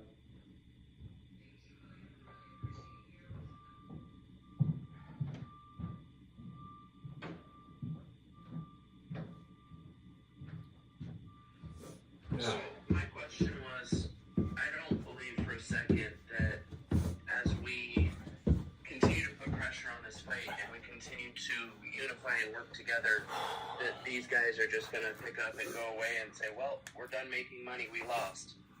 We saw it with the housing market and how they handled bonds and swaps. We see it with what they're doing with the shorting and the naked shorting. What do you see as the next vehicle that they may use to move this kind of fraud over to if they're trying to remove heat from what they're currently doing? That's a good question. They obviously they do a lot of different things. They move quickly. Before they get short selling and these toxic notes, they do Reg S's. They have many things. They stay ahead of the game. They move very fast, and much faster than the regulators can figure things out. That's a fact. We know that. But I think that the companies issuing dividends exposes it and stops the music. That's the case. I'm not here to save the whole world. These small caps that are, we put the small caps how to do it. Some of the big caps want to know what's going on now. Pat Burns showed you that this is the way to do it. The stock went from 30 to 3 to 128. Okay, so that's what the game is about. You guys had the same plan in MMTLP, and you got screwed when the FINRA shut it down. Otherwise, your plan would have been perfect. I don't know what price everybody owns that stock at, but if you did own it at $1 and it went to 10, you have to understand you have to sell something to protect yourself if anything like this ever happens. You always have to do that, but we don't know the unknown. But when the company gets the proof that the game has changed, that's the most important thing. Right now, MMTLP, no one has the proof yet. We all know it happened, but we don't have the proof.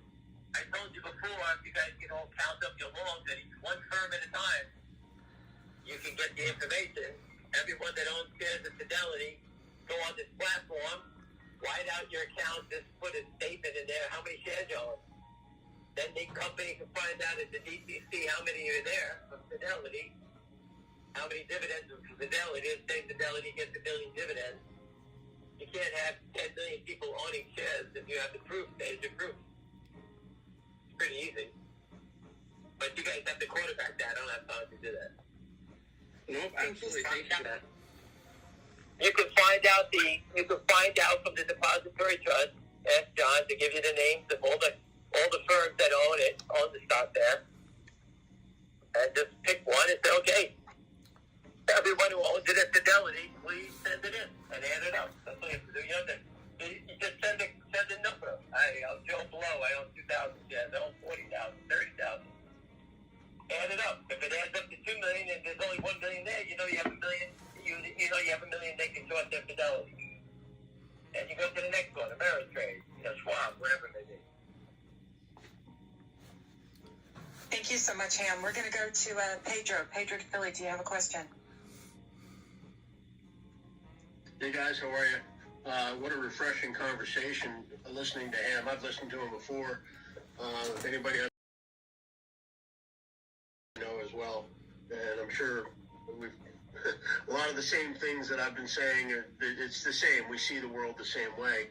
I would just remind everybody, and everybody who knows me, I look at this that it's an actuarial business model, that they short them all. This isn't about just GameStop. It's not just about GTII. It's not just about where it's been a business model for 20 plus years.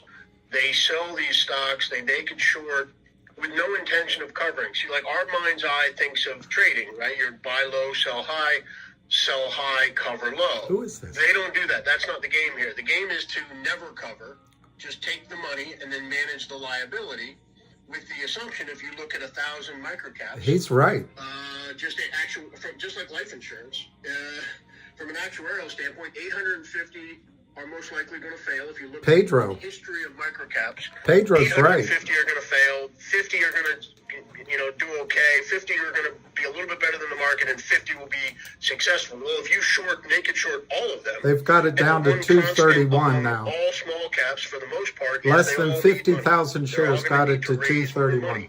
So the whole plan is to naked short them all. Make sure you have the regulators on board to make sure that you have the rules in place to allow this. And most people forget that Bernie Madoff was responsible for many of the key cornerstone rules for being able to manipulate and get away with this. I post about it all the time. The 4 cornerstones that I talk about, 3 of the 4 are Bernie Madoff. And so what they can do is they're short them all. They're literally standing on thousands of landmines. It's all fine until they try to move. Then you get blown up. And they can handle 1 or 2 cows getting out of the barn, and they go get some cowboys, they wrangle them up, they bring them back in. What they can't handle is a bunch of them at the same time going, because then from a collateral standpoint, they don't have the money. And I've said before that, the Exxon Valdez spilled $500 million worth of oil, but it cost $5 billion to clean it up. If we have a spill in our markets here, I don't think there's enough. I don't know if there's enough money to cover it. We're talking trillions of dollars if we have a spill, meaning they're forced to cover. I don't know if they have enough. It's a fascinating time right here, and I think everybody can kind of feel it. I've been saying that this is, in my 30 years of being in the institutional business, hedge fund, buy side, sell side, I've never seen. I think what we're approaching here has the chance. We're up against the Goliath. We're against all the regulators, but the 2 plates of the earth are underneath the San Andreas Fault, and they're pressing really hard right now. He's good. And I don't know how big of a quake we're going to have, but we're going to have one. And I'm sure Ham would say the same thing, that for someone who has followed this stuff for literally 15, 17 years, sunlight is the best disinfectant here, and everybody's efforts on GTII, on MMTLP, on AMC, on all this stuff, it's collectively squeezing more and more toothpaste out of the tube, and that can't be put back in. And then what we want is somebody at one of the regulatory agencies who's, it could be someone at the DTCC who's worked there their whole life. They're not a multimillionaire. They just work at the DTCC, but they've been being told what to do by billionaire hedge fund managers and breaking the law. All you need is one of them to stand up and say, I'm not part of this anymore, and then they whistle blow. And then the whole fucking thing goes sky high. I'm just wondering... But how do we make money? It's the old days home for everybody on the back office of Wall Street. That's where everybody goes. That's like the party place. That's right. Everybody working back office on Wall Street, that's where they go to retire, is at the DTC. Yeah, I think you're probably right. And what's interesting to me is how I'm thinking of. Clearly they've made it clear to me that the limit up, limit down is going to be a tool that they use now, because the pulling of the buy button was used once. I don't know if they can go back to that, but I can see them trying to accomplish some of the same stuff by pulling some bullshit halts. I won't be surprised to see multi-day halts in 2023 here, where they literally just, the referees come in and stop the fight until they try to figure this shit out. But everything Ham's saying is just, it just rings so true. In terms of this guy's good. Everything is right spot on about very good. This whole thing. I would just add that it's actuarial in nature. It's across all. Literally, there's thousands of potential GameStops out there, or thousands of potential DTIIs. It's all. It's been a business model for 20 years that gets ahead of dilution, and the whole idea. Patrick Byrne wrote the best article I posted all the time. That it's Saint Small Cap, where it talks about the hedge fund managers going to a small Caribbean island, and it's a great read. I mean, I can post it again, but I think everyone should read it. It is the business model of what they try to do to these small caps, which is inject the company with so much currency floating around that it sinks it. And that is the game, and that's what naked shorting does. And they never thought that this game would be interrupted by by anybody. They never thought that this many people would pay attention and start watching everything. And so there's a problem. There's a big problem right now that they have. And I don't know how it's going to resolve itself, but it's going to be, I think there's a chance that the next 6 months or this year, and it could be even sooner than that, might be a once in a 30-year type market in terms of the shit that's going on. But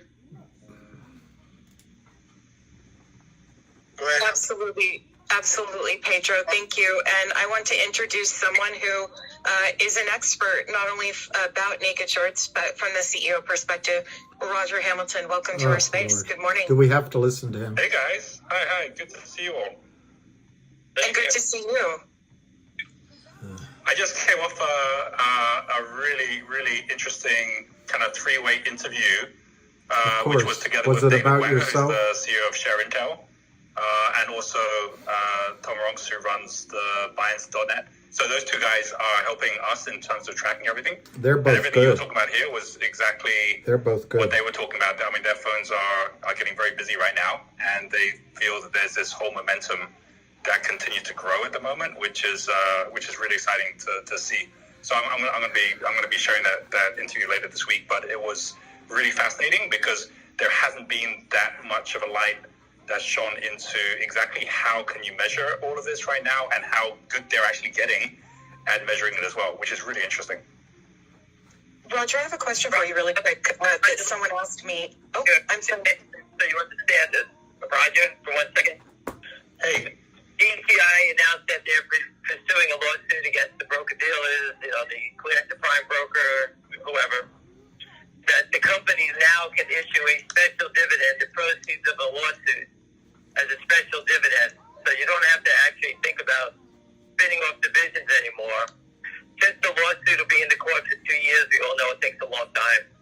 You issue a special dividend based on the proceeds of the lawsuit. No one knows what the value is of it. Everybody's going to want it. So you create this Willy Wonka ticket, and you get the record date. Everyone gets their distribution. It's a great idea from him. Whatever way we're going to distribute it. And you get it. And if you don't have it, musical chairs. If you don't have a chair, you have a naked short. And your brokerage firm owes you. It's pretty easy. And it doesn't cost a lot of money to do. You're going down that road already. Ham's idea. And whatever dividends you are doing, it doesn't hurt to throw another one on the fire. I always said, dividend them to death. They want to keep playing, keep doing it. If you're short, go to dividend. Plain and simple. Yeah, I saw the announcement on the next step with Wes. I didn't hear about the special dividends. It's a super interesting idea. Have they got that approved yet? Do you know, or is that like just a proposal right now? You don't need to have that approved. I don't know what the next step is going to be, but we relayed that 3 weeks ago. That's what everybody should be doing, and I think that's going to be the formula for all public companies. And I'm sure you can ask Wes. I don't think you need to get approved. This has been done before, so I think that I don't think there's a problem with this. You don't have to do a lot of filing with the SEC. 227. It's just a corporate dividend. That's it. Well, I'll share with you our experience. I mean, we've been super busy behind the scenes with the NYC and with the SEC and with basically all the regulating bodies around what we can and can't do. And I think that this could be kind of interesting for everyone to hear, like why we're going down the route we're going down right now. Because first of all, when we said, okay, look, we want to do a special dividend that is going to be, which is going to be basically like NFT based, or at least it's non-fungible, so that the brokers can't just pay it off out of their own money, and basically what they said, well, it's not something NYC was like, not something we've done before, and it's not something that we think is going to happen in a short period of time. So we then got hold of Patrick Byrne's team, Medici's, who Ali, who runs Medici's, is the guy who actually put together the whole NFT dividend that that Overstock put together.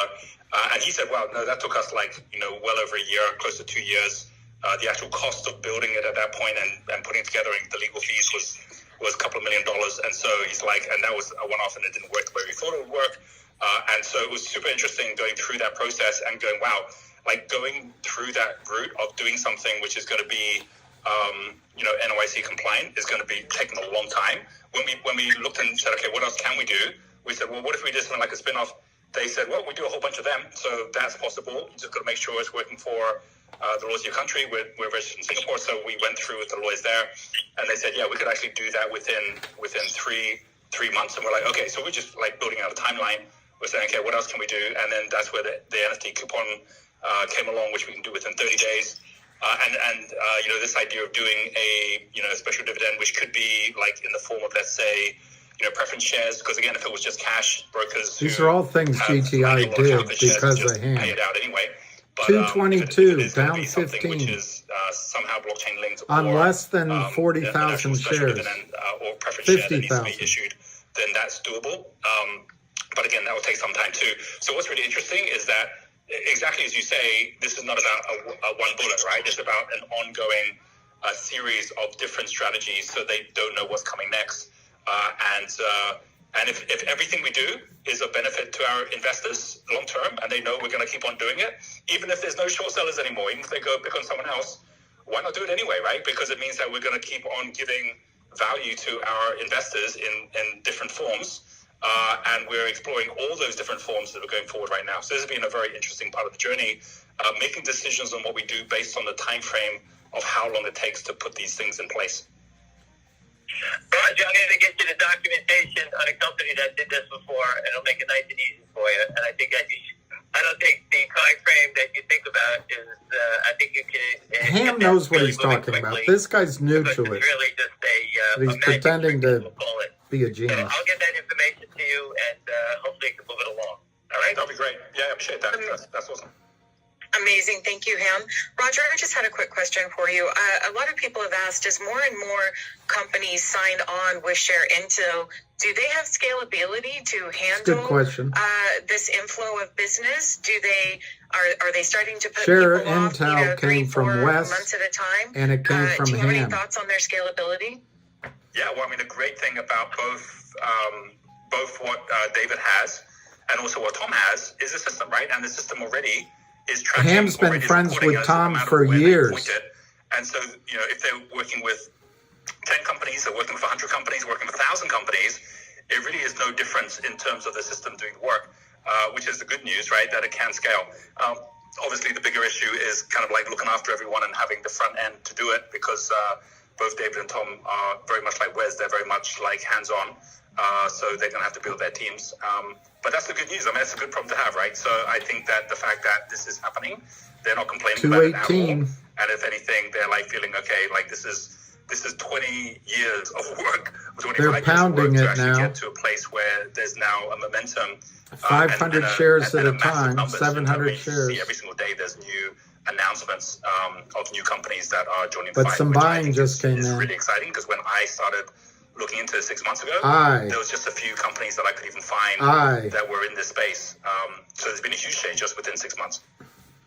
Yeah, absolutely. And I think, Roger, all of us in the retail community are on bated breath that our favorite CEOs will make an announcement that they've joined that fight too. So we are as excited as you and Share Intel is.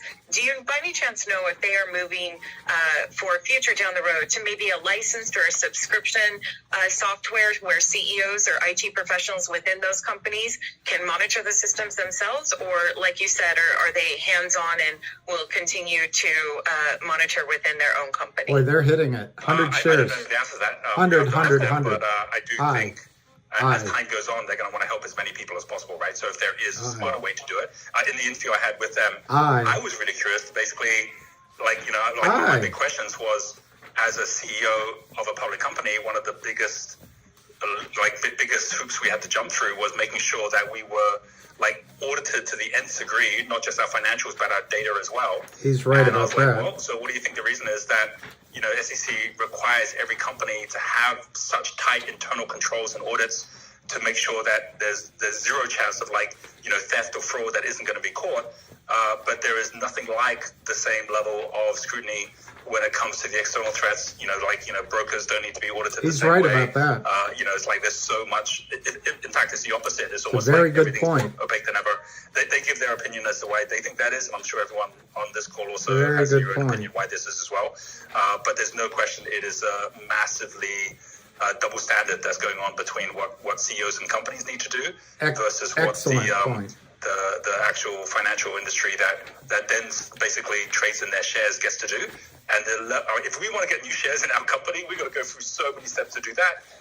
But if a broker wants to just print out some new shares today, they can just do it immediately, and there's no issue with that, and that's just super crazy. That's a very good point. Yeah, absolutely. Roger, do you have a few minutes to hang around with Ham to answer some questions? Yeah, sure. I'd be happy to. Do you mind if I... Thank you so much. Well, actually, I wanted to go back to Pedro, if you don't mind. Pedro, you muted out on us, so I wanted to make sure that you had an opportunity to finish your questions or comments. Yeah, hey, Roger. Thank you for everything you're doing. My question is, I could ask you questions for days, but I'll get right to the point. I followed this stuff, I call it fuckery, for 15 years plus in the markets. Pedro's great. Institutional business for 28 years.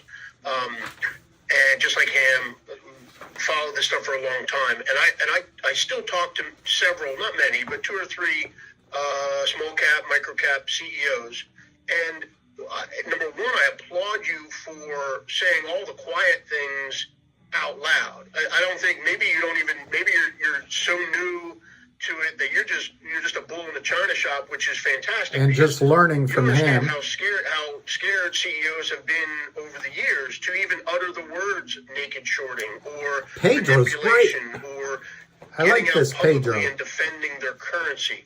My question is specific. Have you, were you aware of any of that kind of pushback and hey, you don't talk about that. That's not acceptable. Whether it's from your lawyers or whether it's just 214, 1.25 million. Have you come across that? And 100 shares at a time. Charles Payne's show and your efforts. Have you received any real significant pushback or kind of cease and desist type language coming at you? Thank you. Okay, great question. And I'd say I was 100%, once we went public, I was 100% going from a CEO who, as a private company, because we have a community of millions of students and partners around the world. So I was, I've got, a presence on social media. So I was pretty much doing what I'm doing now on Twitter. I was doing all the time on YouTube, on Twitter, every day I was doing that. And then the moment that the IPO happened, it all stopped because I was getting advice from the lawyers, getting advice from the board. Hey, we're a public company now. You're not allowed to be we even had a Facebook group for our investor community and so on. We'd all go out to 211 South Africa and safari with them. It was a family. They're going to try to get it under 2. No, we're going to have to close that down because that's not compliant. We're going to have to not be able to speak except at earnings calls. Down so 26 I went through all those cents. things to say, right, well, you tell me what I'm not allowed to do. I just won't do those things. We went for those 6 months where I was just watching what was happening to our share price and looking.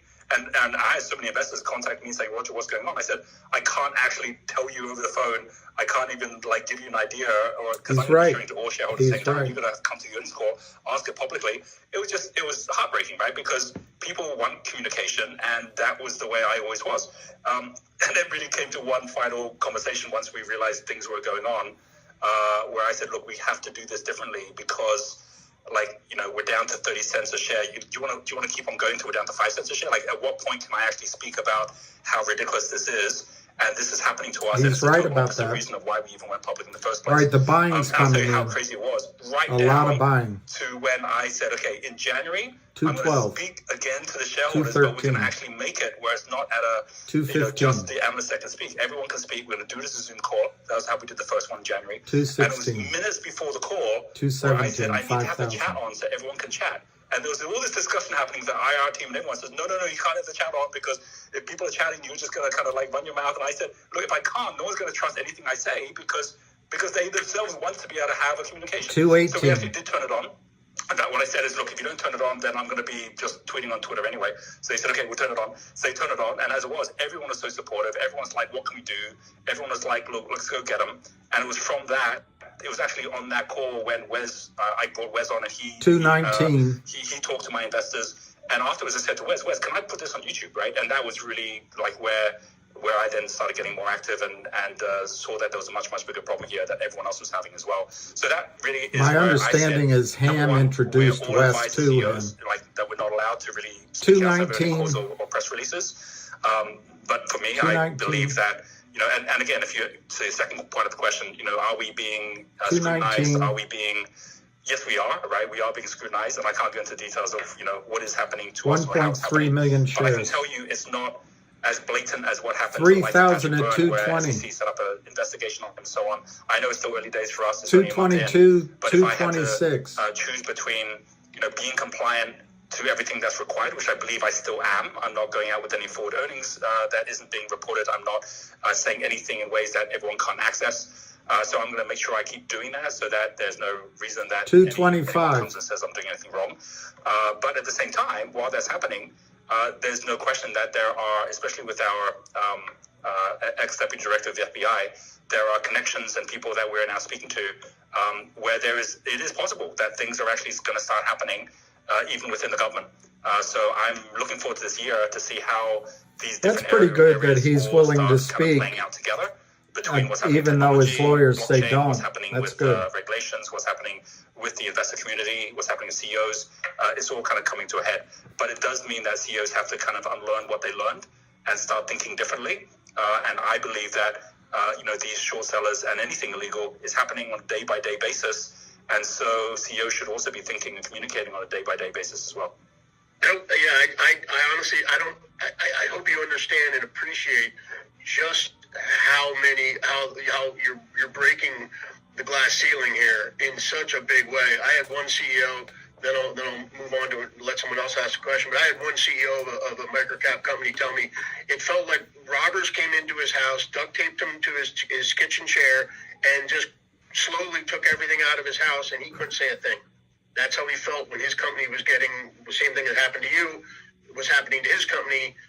He felt like he couldn't say a word as they were just pilfering and stealing everything from his company. So I applaud you, and I hope you. I like this guy Pedro. Just what a big deal you're doing is, and so thank you.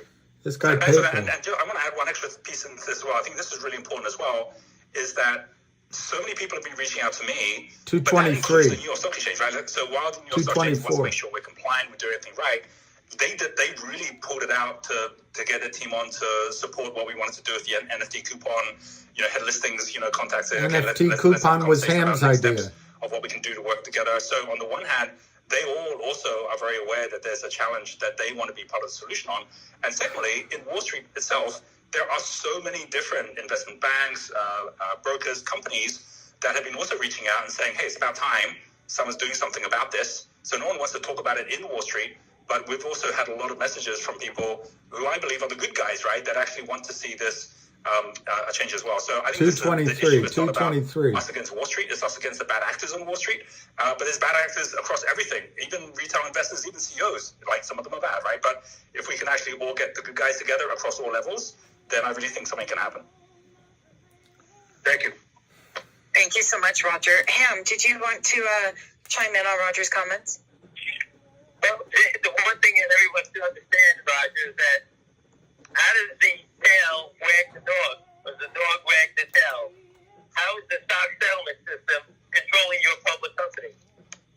That's the most important thing when you discuss this with people. Governance. The depository trust and stock settlement system, the last time I looked, wasn't part of my business model.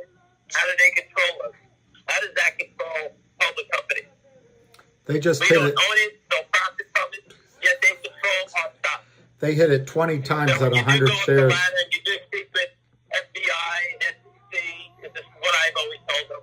How do they control public companies, the stock settlement system? And because it's broken, they can control it. That's what's going on.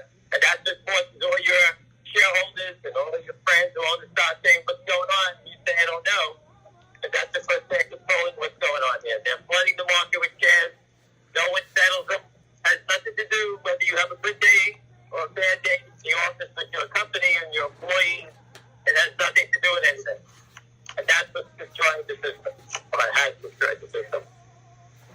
Yeah, I agree. It's a super crazy situation. And again, I think we're lucky that, because we have always had a global mindset. We didn't start as a U.S. business. We chose to list in the U.S., but we've had choices of listing in all different exchanges as well. And we've had exchanges around the world also reaching out. And of course, they all work differently, right? I think the U.S. is unique in this whole structure it's got with FINRA and DTCC, and the way is all pretty much, controlled by the actual brokers and funds themselves. And that whole way that it's actually designed and is set up for corruption and is set up for illegal activity. I'll just stop you there for a second. I've been trying to open up an exchange in Abu Dhabi. I've been there. I was awarded the FinTech Award, and I just couldn't get the license fast enough. We wanted to do a buy and sell only exchange, eliminating short selling completely, stock loan. That's where all this criminal activity begins. And that is where the DTC doesn't have a presence. Oh, well, that's my Wherever idea. the DTC is, that's where naked short selling arises. Just don't look at where the DTC's footprint is, and you'll see it. But if it's Korea, wherever they have their fingers in, that's where the problem arises. Well, that's been my idea. I totally agree. And it's going to be, this is something that not just, Mark from Upstream was saying, but also, the conversation I was having, today with the likes of David or with Tom, everyone agrees the same thing, which is that when you combine the model of a exchange which is both blockchain based so everything's basically transparent and auto T0 transactions, so you don't even have time to actually even open up a naked shop in the first place because everything's instantaneous. Once that, and technology allows us to do all that, right? And it's just a matter of, which are the ones that are going to be, because this is exactly what happened with trading with the apps that showed up like Robinhood and so on. They just took off like crazy because they were making it faster, cheaper, quicker for people to actually have a level playing field. Now, that didn't all work out the way we wanted to, but the bottom line is you can have, for sure, a massive viral effect when the right thing shows up. I think Upstream's, a good opportunity, but if anyone here is good at technology and you realize now is the time to actually be using DeFi to basically create solutions for the future, I'm very sure within 5 years, it's impossible for an exchange that is taking 2 days to even complete on the transaction, and that where there's all these issues rife in it, it's impossible for them to compete with exchanges that basically are transparent on our T0. I've never met anyone smarter than before you get one or two of them going viral. Never and I met think that's anyone what's going to be very exciting, is seeing that shift, and suddenly this whole problem that we have right now just disappears because we stop using the system, which is already infected and has no way of actually getting solved from the inside. You're a genius. That's correct. If you look at it, Roger, if you go to London and buy a cup of coffee using your credit card, they will change the currency and get it on your credit card statement before in 5 I told minutes him to have that. it completed, right? Here we have this settlement system in the U.S. can't settle a trade. Think about that. Yep, exactly. Totally agree.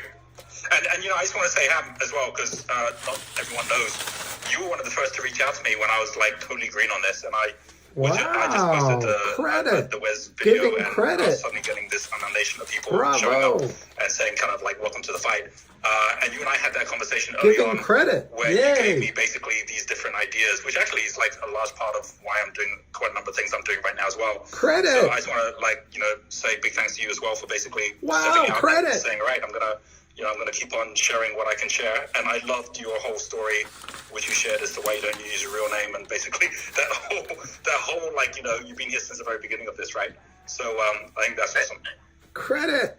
Well, I appreciate it, and like I said, I'm not here to profit from this thing. I never owned a share in stock. I've not done anything at all. I'm here to help your shareholders and help you get through the promised land, because I know it's torture. So anything we can do, we're glad to help you out. But again, I'm going to get you the document, and if we're going to stick it right down the SEC's throat, because they're going to say, anyone's telling you it's taking time, I'm going to tell you how you do it fast. Awesome. That's great. All right, I'm going to jump off now, but thanks so much, guys. All right, guys. Thank you very much. Okay, cheers. Thank you, Roger. We really appreciate it every time that you pop into our spaces, and just know that we are ready, willing, and able as a retail community to help you and join with you in the fight. We appreciate the invitation that you've given us to do that. So thank you so much for your time, Roger. Awesome. Thanks, guys. Keep fighting. Speak to you later. She's good. Okay, so Ham has dropped off. Thank you all. Can I drop off now, everyone? And I'm going to end the space right now. Again, thank you for I want to drop off right now.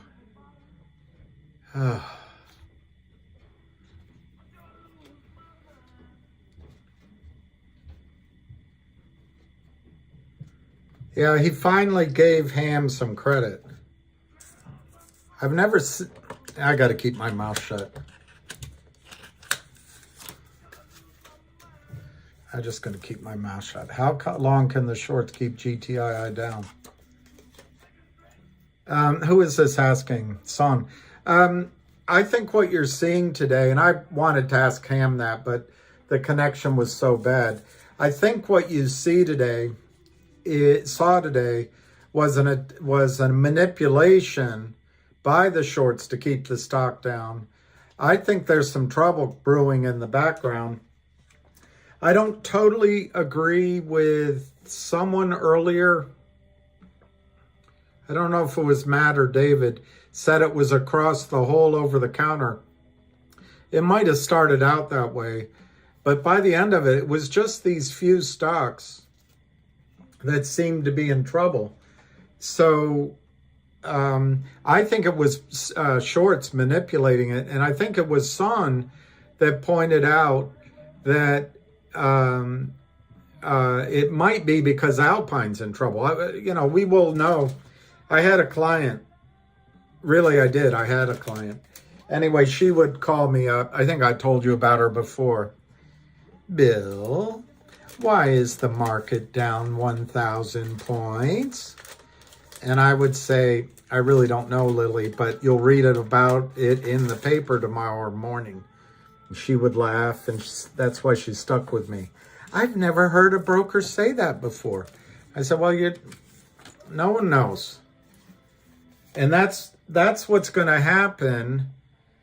At some point, the squeeze is going to come into this stock, and nobody's going to know what triggered it. No one's going to know what triggered it, that finally the criminals lost control.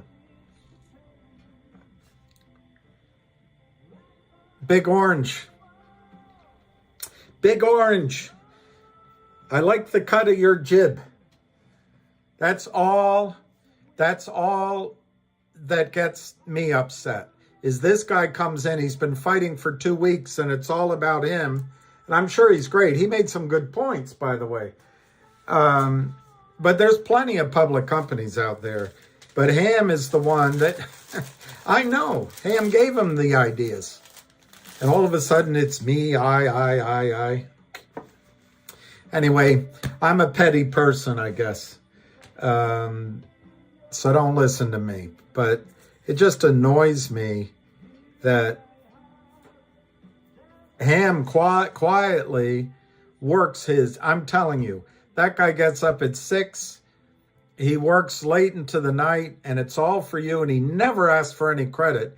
And then for somebody to come suck the oxygen out of the room and not bother to give him credit annoyed me. But in fairness, today he gave credit. So in fairness, what can I say? What can I say? Sometimes people do the unexpected. And all I wanted was that Ham got credit.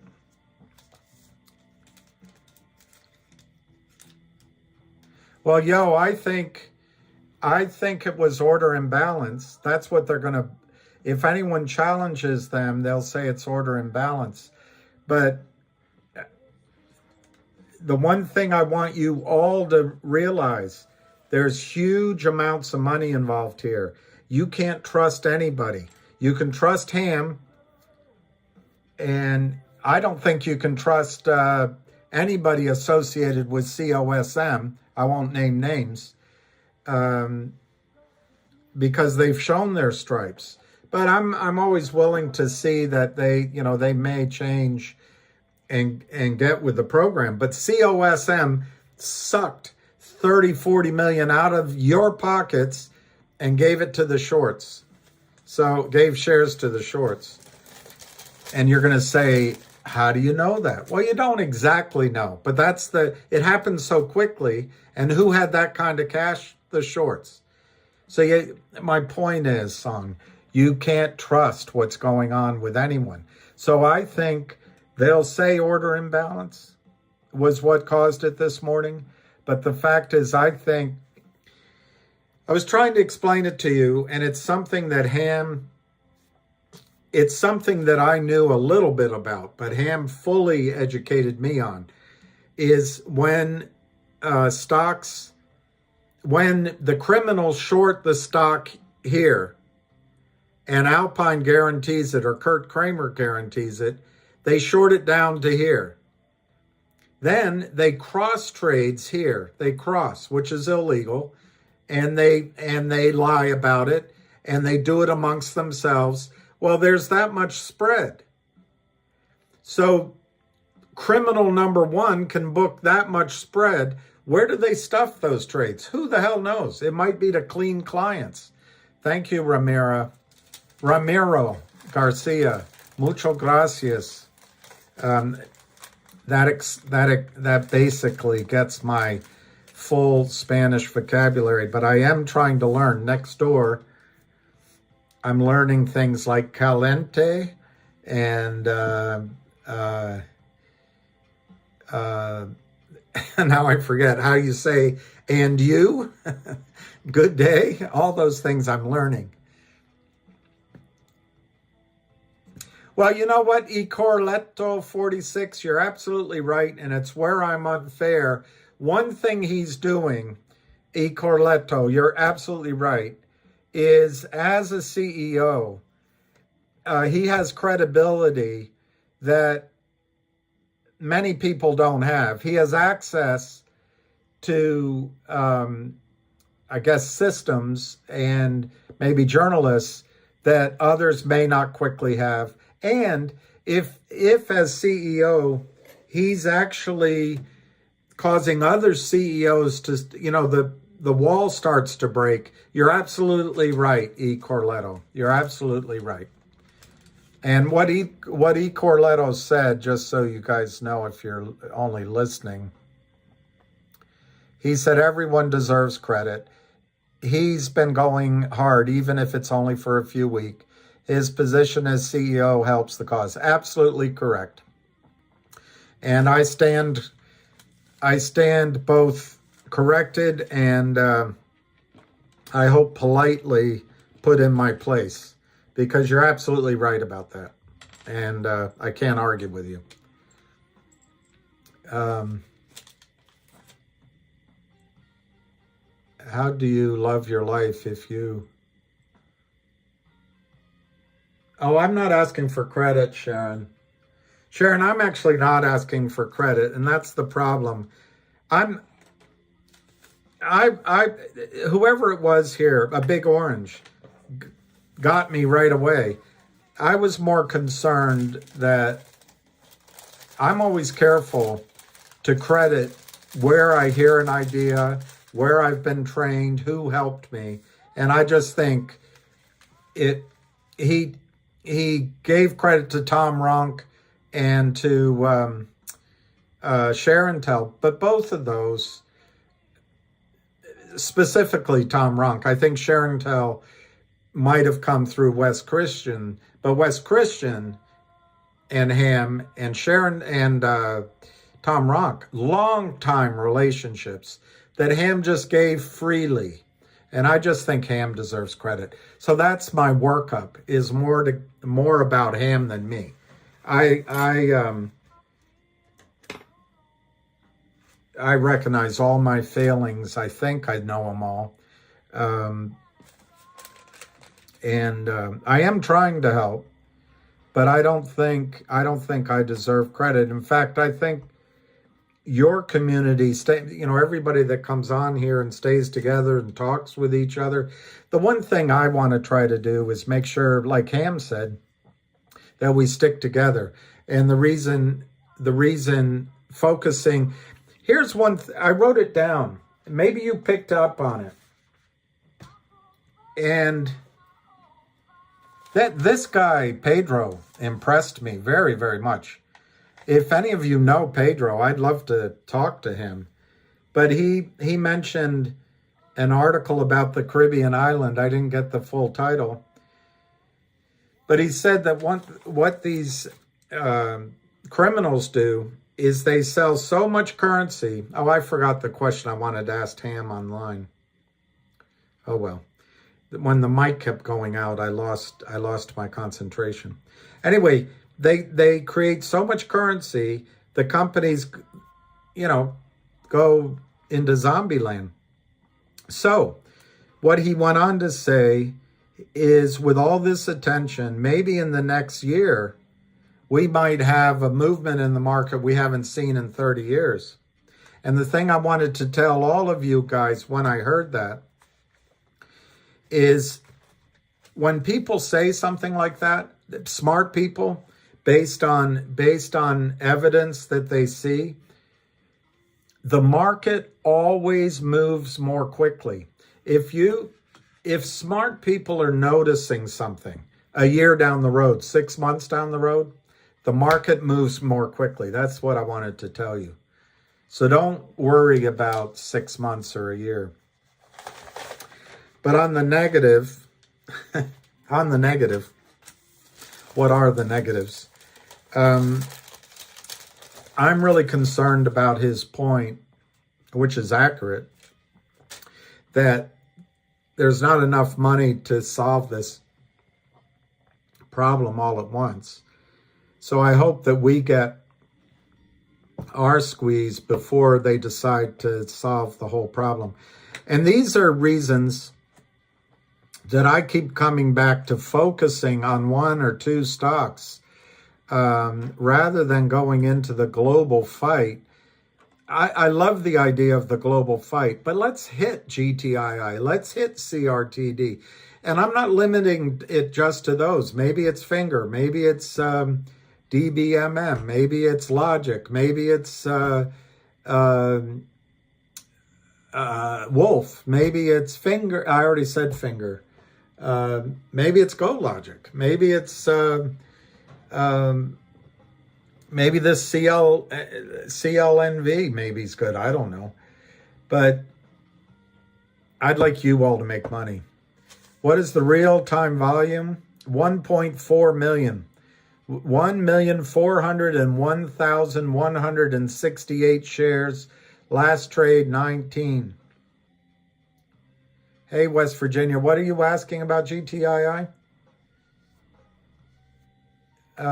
David's asked, West Virginia's asking something about GTII. See, they keep hitting it. I wish I had asked him about that, but anyway, the call wasn't about me. 219. FYR, for your remembrance, for your records.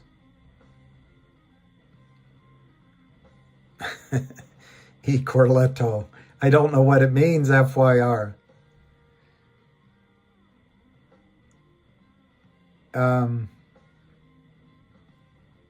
Nick George, this is going to be another MMTLP. Too much FINRA fuckery again. I think that's possible. And that I did want to ask him, and I guess I froze a bit. Now they got it down to 215. If this morning's, but I know why I didn't ask, because Ham hadn't seen the volume. I texted him, but he hadn't seen the volume come back on, and I don't know if he was at his computer. But I said it out loud. To my memory, it was either 750,000 or 800,000 that just hit the tape all at once. So it's possible there was fuckery that went on to keep it from going up. Ramboy V, I don't think it's going to go gray market. Well, Rigatoni, it's here. You can rewind this call and hear Ham, and apparently see me come back from my coffee break with a little bit more of me showing than I wanted to. show. All right, they're hitting it. It's 212, 215. Oh, TD Ameritrade, Greg Kirchner, TD Ameritrade. They just put up, I showed it to you. They sent to one of you guys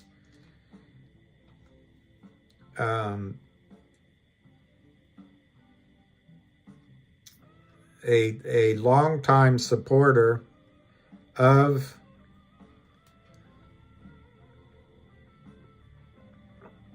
I'm not sure I'm supposed to give his name, so I won't. On the just to be safe, I won't give the name. But this is what Ameritrade said earlier. Attributable to a street-wide reporting issue over are inaccurate. Bid-ask quotes are accurate. We are monitoring the situation closely. My opinion, why they put that out? So you can't sue them. But I think this is accurate volume. Why do I say that? Because up here I get time and sales.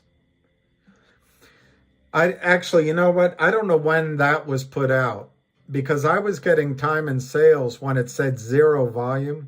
And then all of a sudden they dumped all that volume. So maybe that was accurate earlier in the morning. But right now, I can give you the time and sales down to the trade. 214, 212.01 sale price, 1,005 at 1310.37.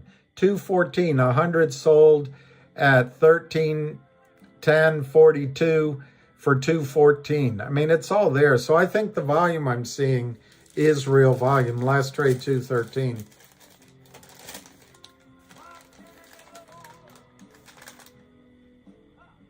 MT, that's a really good question. What do the crooks know that we don't? Their behavior hasn't changed. Ham mentioned one thing today that he's right. Each of us has our own relationship with money, and money panics us or thrills us. So one, they know if they outlast us, we'll run out of energy.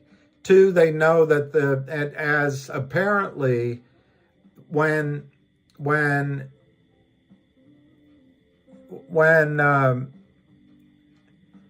I'm trying to think. Avid Trader said it on the call. When Jeremy Frommer apparently talks about the computers and it's all database, how they monitor the markets is all database. I've said similar things without the sophistication and without the knowledge that Jeremy Frommer has, because Jeremy Frommer has run prime brokerage. The point is they rely on the fact that the regulatory people mostly don't know what's going on. Most of the margin clerks don't know what's going on. Also, the other thing they know is that it's very difficult now that you can only have electronic shares in your brokerage account. You can't have physical shares.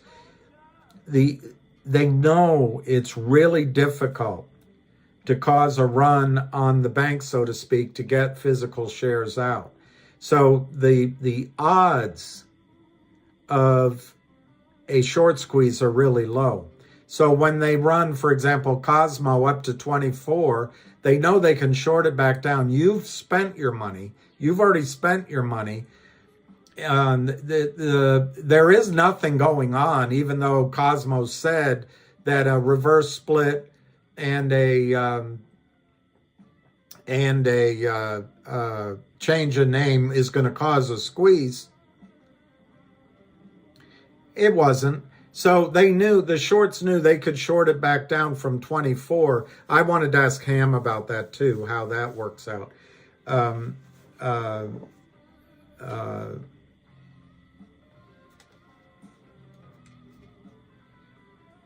Anyway, I forgot, but you know how it works. So anyway, they know that the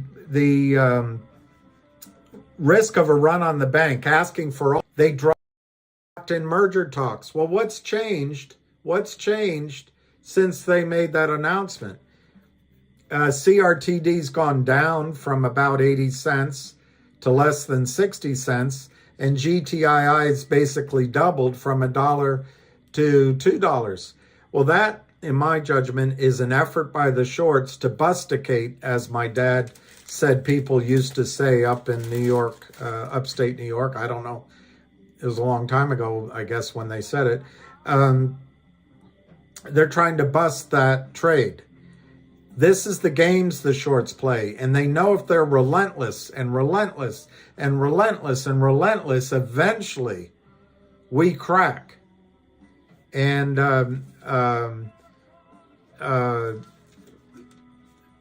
I think it was Pedro that said this morning, I'd like to see the article he referenced, is that by selling, when a company goes public, one of the reasons a company goes public is to have its stock certificates as currency to buy another company. Let's say I start an oil company, and I always do what I say I'm going to do. I pay my dividends on time.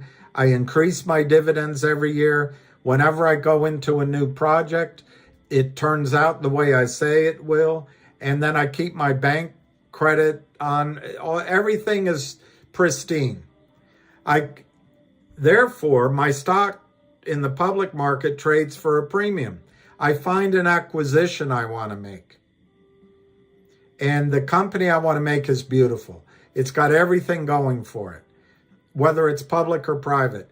How can I do it? Let's say it's 10 times bigger than my company. I can't do it except for borrowing a little bit, using some cash reserves, and issuing stock. My stock becomes currency. My stock becomes currency. And by the judicious use of my currency, I can buy earnings. I can buy a new CEO if she wants to come to the oil and gas business. I can buy an entire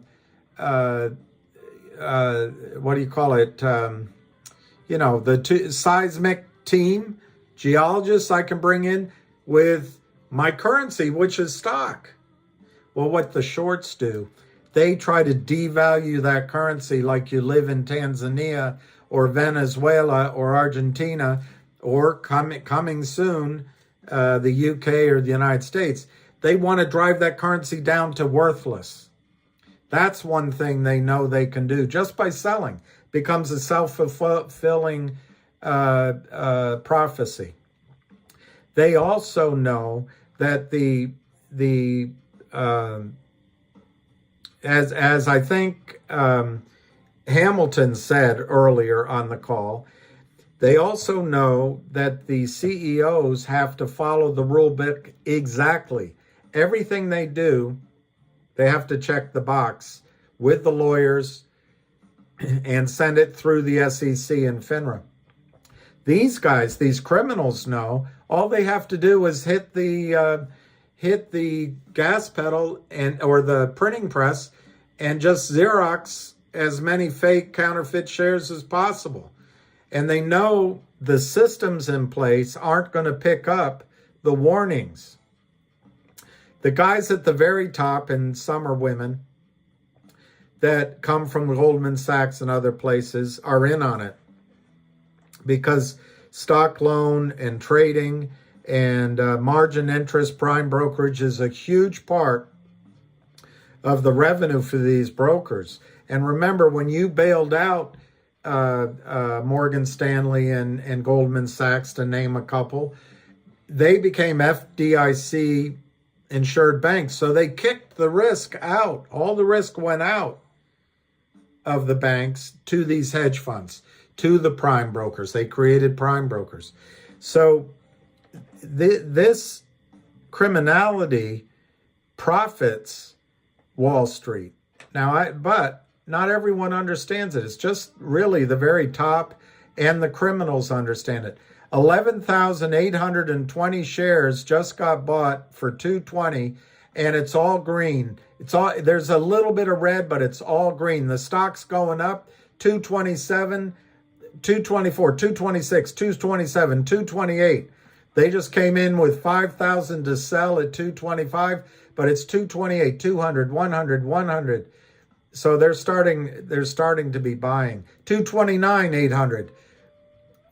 They just put 100 at 228, 230, 229.99, 4,355 in the green, 700 at 230, 6,500 at 230, 700 at 230. I might have double counted that. 9,000 green at 228.99. Are you out of your mind? So there's a battle going on right now. These could be crosses. 230 for 9,075. These could be crosses after they've paid each other, the criminals. Anyway, the final thing I want to say on what they know that we don't know is, and maybe this, I have to give credit to Hamilton stepping out as the CEO, but I also want to give first credit to Jeremy Frommer stepping out as the CEO. But I got to tell you, it's been Ham's fight, but it's also the people close to GTII, management of GTII. They don't come out and ask for credit. They don't go on YouTube and come out and say, you know, I. But GTII's been fighting this fight. I guess they say a lot of I. Every time you say GTII, there's no me in GTII. There's no team in GTI. It's all I. Anyway, I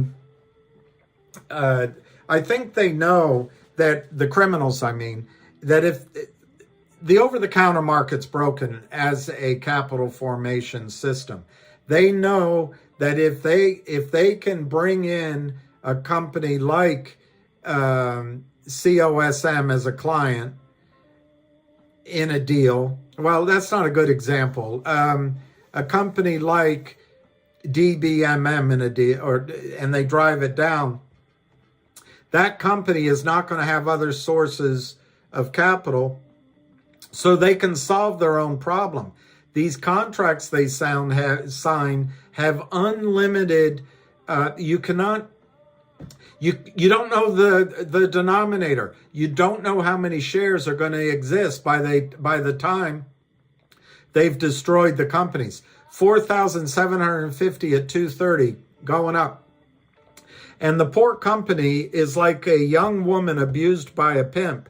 She tries to break off, can find no surcease anywhere. She comes back, and this asshole seems like a friend. They know the companies will come back because they want to stay alive, and the only source of the capital is the criminals. So ultimately, in the past, their system of selling has always worked. What's changing, and I guess Corazon told me earlier, and he's right, 5,000 on the green at 229. We're at 1.621 million, and he's right. Hamilton has stepped out, and he's loudly banging the drum as a CEO, and that's a real positive. And he has a following. That's a positive. Jeremy Frommer had the courage to give a speech in front of probably, I would guess, 150 to 200 Wall Street insiders, bankers, hedge funds. Jeremy Frommer did this back in November. I give him credit. But Ham's been, all right, here we go. 100 at 230, 100 at 230, 150 at 230, 11275 at 230. They quickly come in. They quickly come in with 2,000 at 2,289, 2,900 at 229. Guys, this stock's going up. This stock's going up right now, and they can't keep it down. What happened in Italy? What happened in Italy? I hope they didn't find out what I did when we were, was it Italy or was it, it might have been It might have been Amsterdam. When I was a kid, we went, but it might have been Italy, but we were young, and we were running around the hallways, and my parents were still married. They were getting everything ready.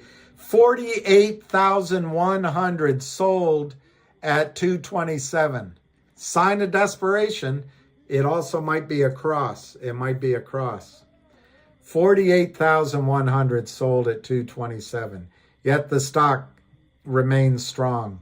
So anyway, the Corazon, formerly known as,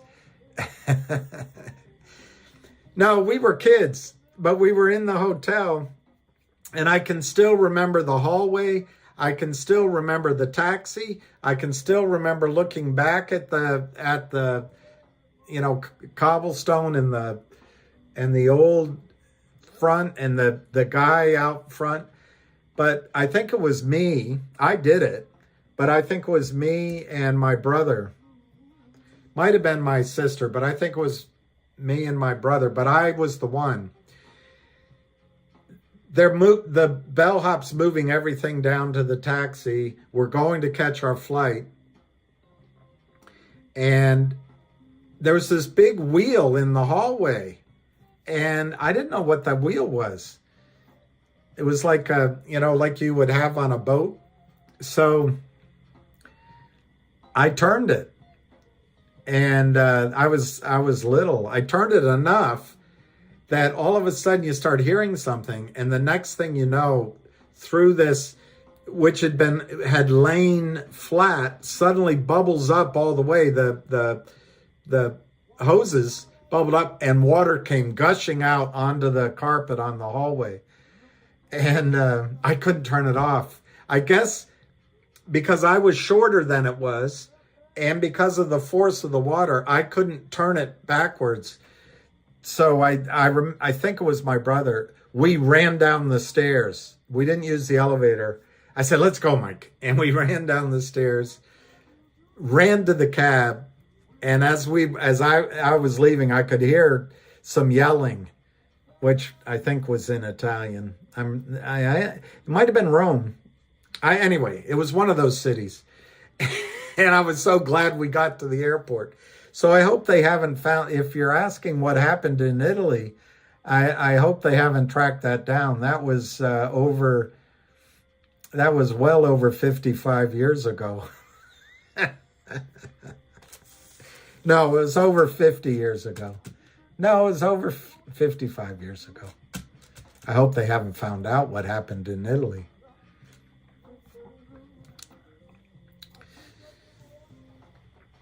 Guys, they are trying to keep this stock down, and there's buying. There's buying. Yeah, Amsterdam. Knock, knock, Jared. Who's there? That's what you say. That's what you say, Jared. Who's there? Bored. And I say Amsterdam. And you say, "Hey, Ace in the Hole, glad you're here." And you say, Jared, you say, Amsterdam who, because you're bored. And I say, Amsterdam, glad to meet you. It's a real thigh slapper, a real thigh slapper. Well, Ace in the Hole, I kind of froze. Not so much that I froze, but my mic kept going in and out, and I just lost my train of thought. So I asked the only question. I had about 3 questions I wanted to ask. I asked the only one I remembered, but that's one of them I wanted to ask is, in Ham's experience, by stopping trading, were they, who's this? I know you got to.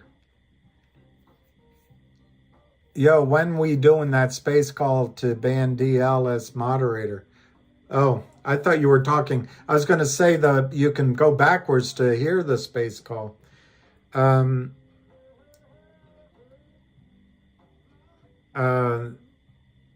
Anyway, I forgot what I was.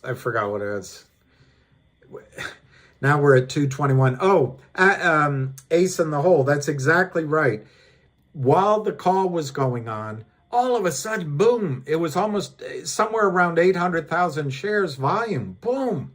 Wouldn't it have been fun to see if they just had let that trade? I mean, it's so suspicious. They were crossing all morning, and they will call it order imbalance. But order imbalances, when I was on Wall Street, was when the market maker who ran a book with the obligation to maintain an orderly market was momentarily overwhelmed, for example, with sell orders. And the market maker didn't have enough. They just quickly take their deep breath and start working through the orders crossing. And then almost always it started trading right away again. And then it ran one way or the other. But these market makers aren't really market makers anymore. They just exist to facilitate the crime that goes on. They just exist to facilitate the exemption that regs show is allowed. I'm going to take a quick break to get a cup of coffee.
It's 228.99, 230.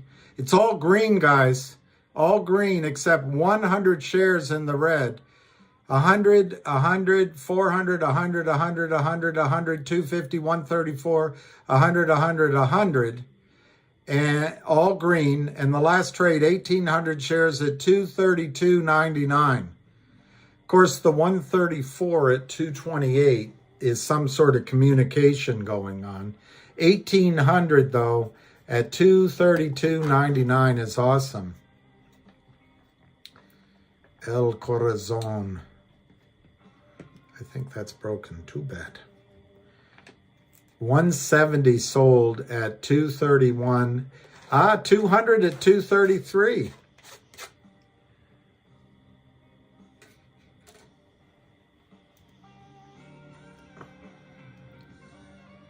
$234. You guys are witnessing the beginning of something exciting. No, 3,400 sold at 233. 1,900, 234.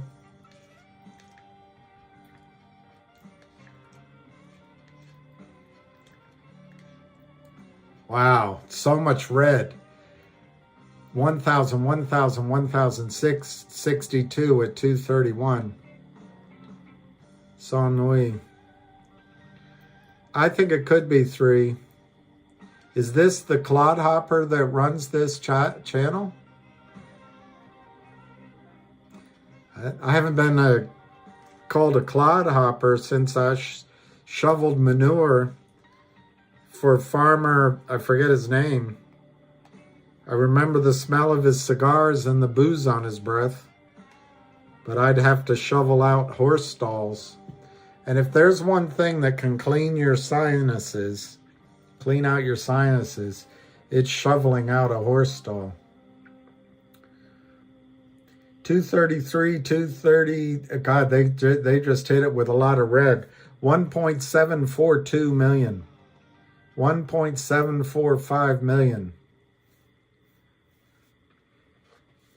Moon River.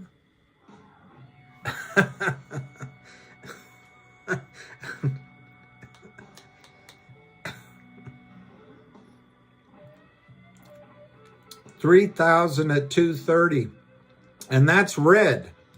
That's positive for us.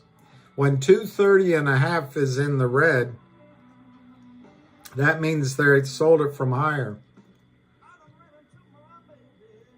Yep, there was 1,900 at 234, but it's all red now, and it's big. It's like, well, there's 500 green, 231. But the volume's still only 1.747 million.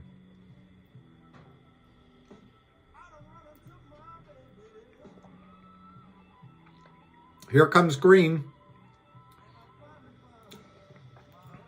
Force the settlement.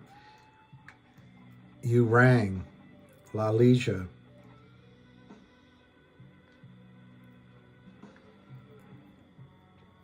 Yes, Andrew. I wonder if your cheese shop will have cheese in it.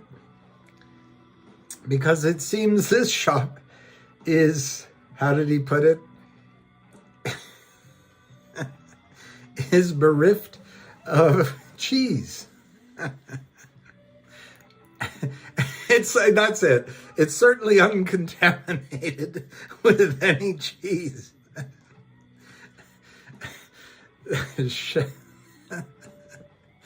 Oh, the cat's eating it.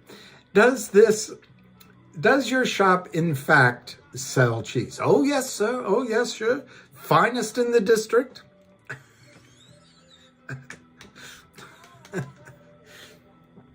Oh, that is a great skit.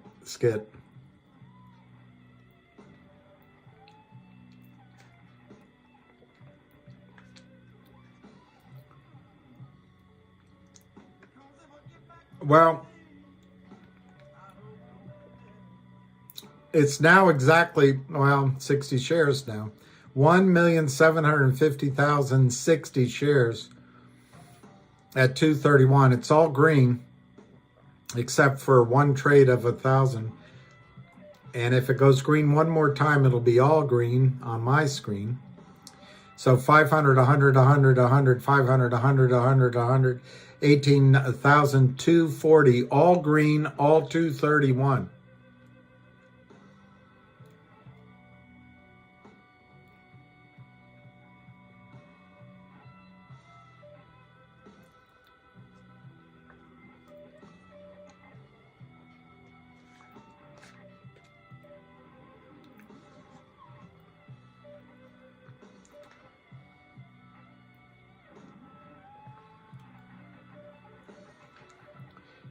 Is it under one? Someone is excited. This was a gift. This one, whatever. I can't. This is a reverse mirror. That was a gift. That was a gift from a friend of mine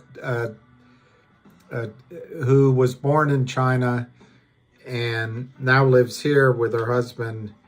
But she's a wonderful, she was one of the translators in China when Richard Nixon flew in. She was a student translator to translate from China to English and vice versa. Anyway, she gave me that. I don't know what it means. I don't know what it means. But it's Chinese. And I don't know.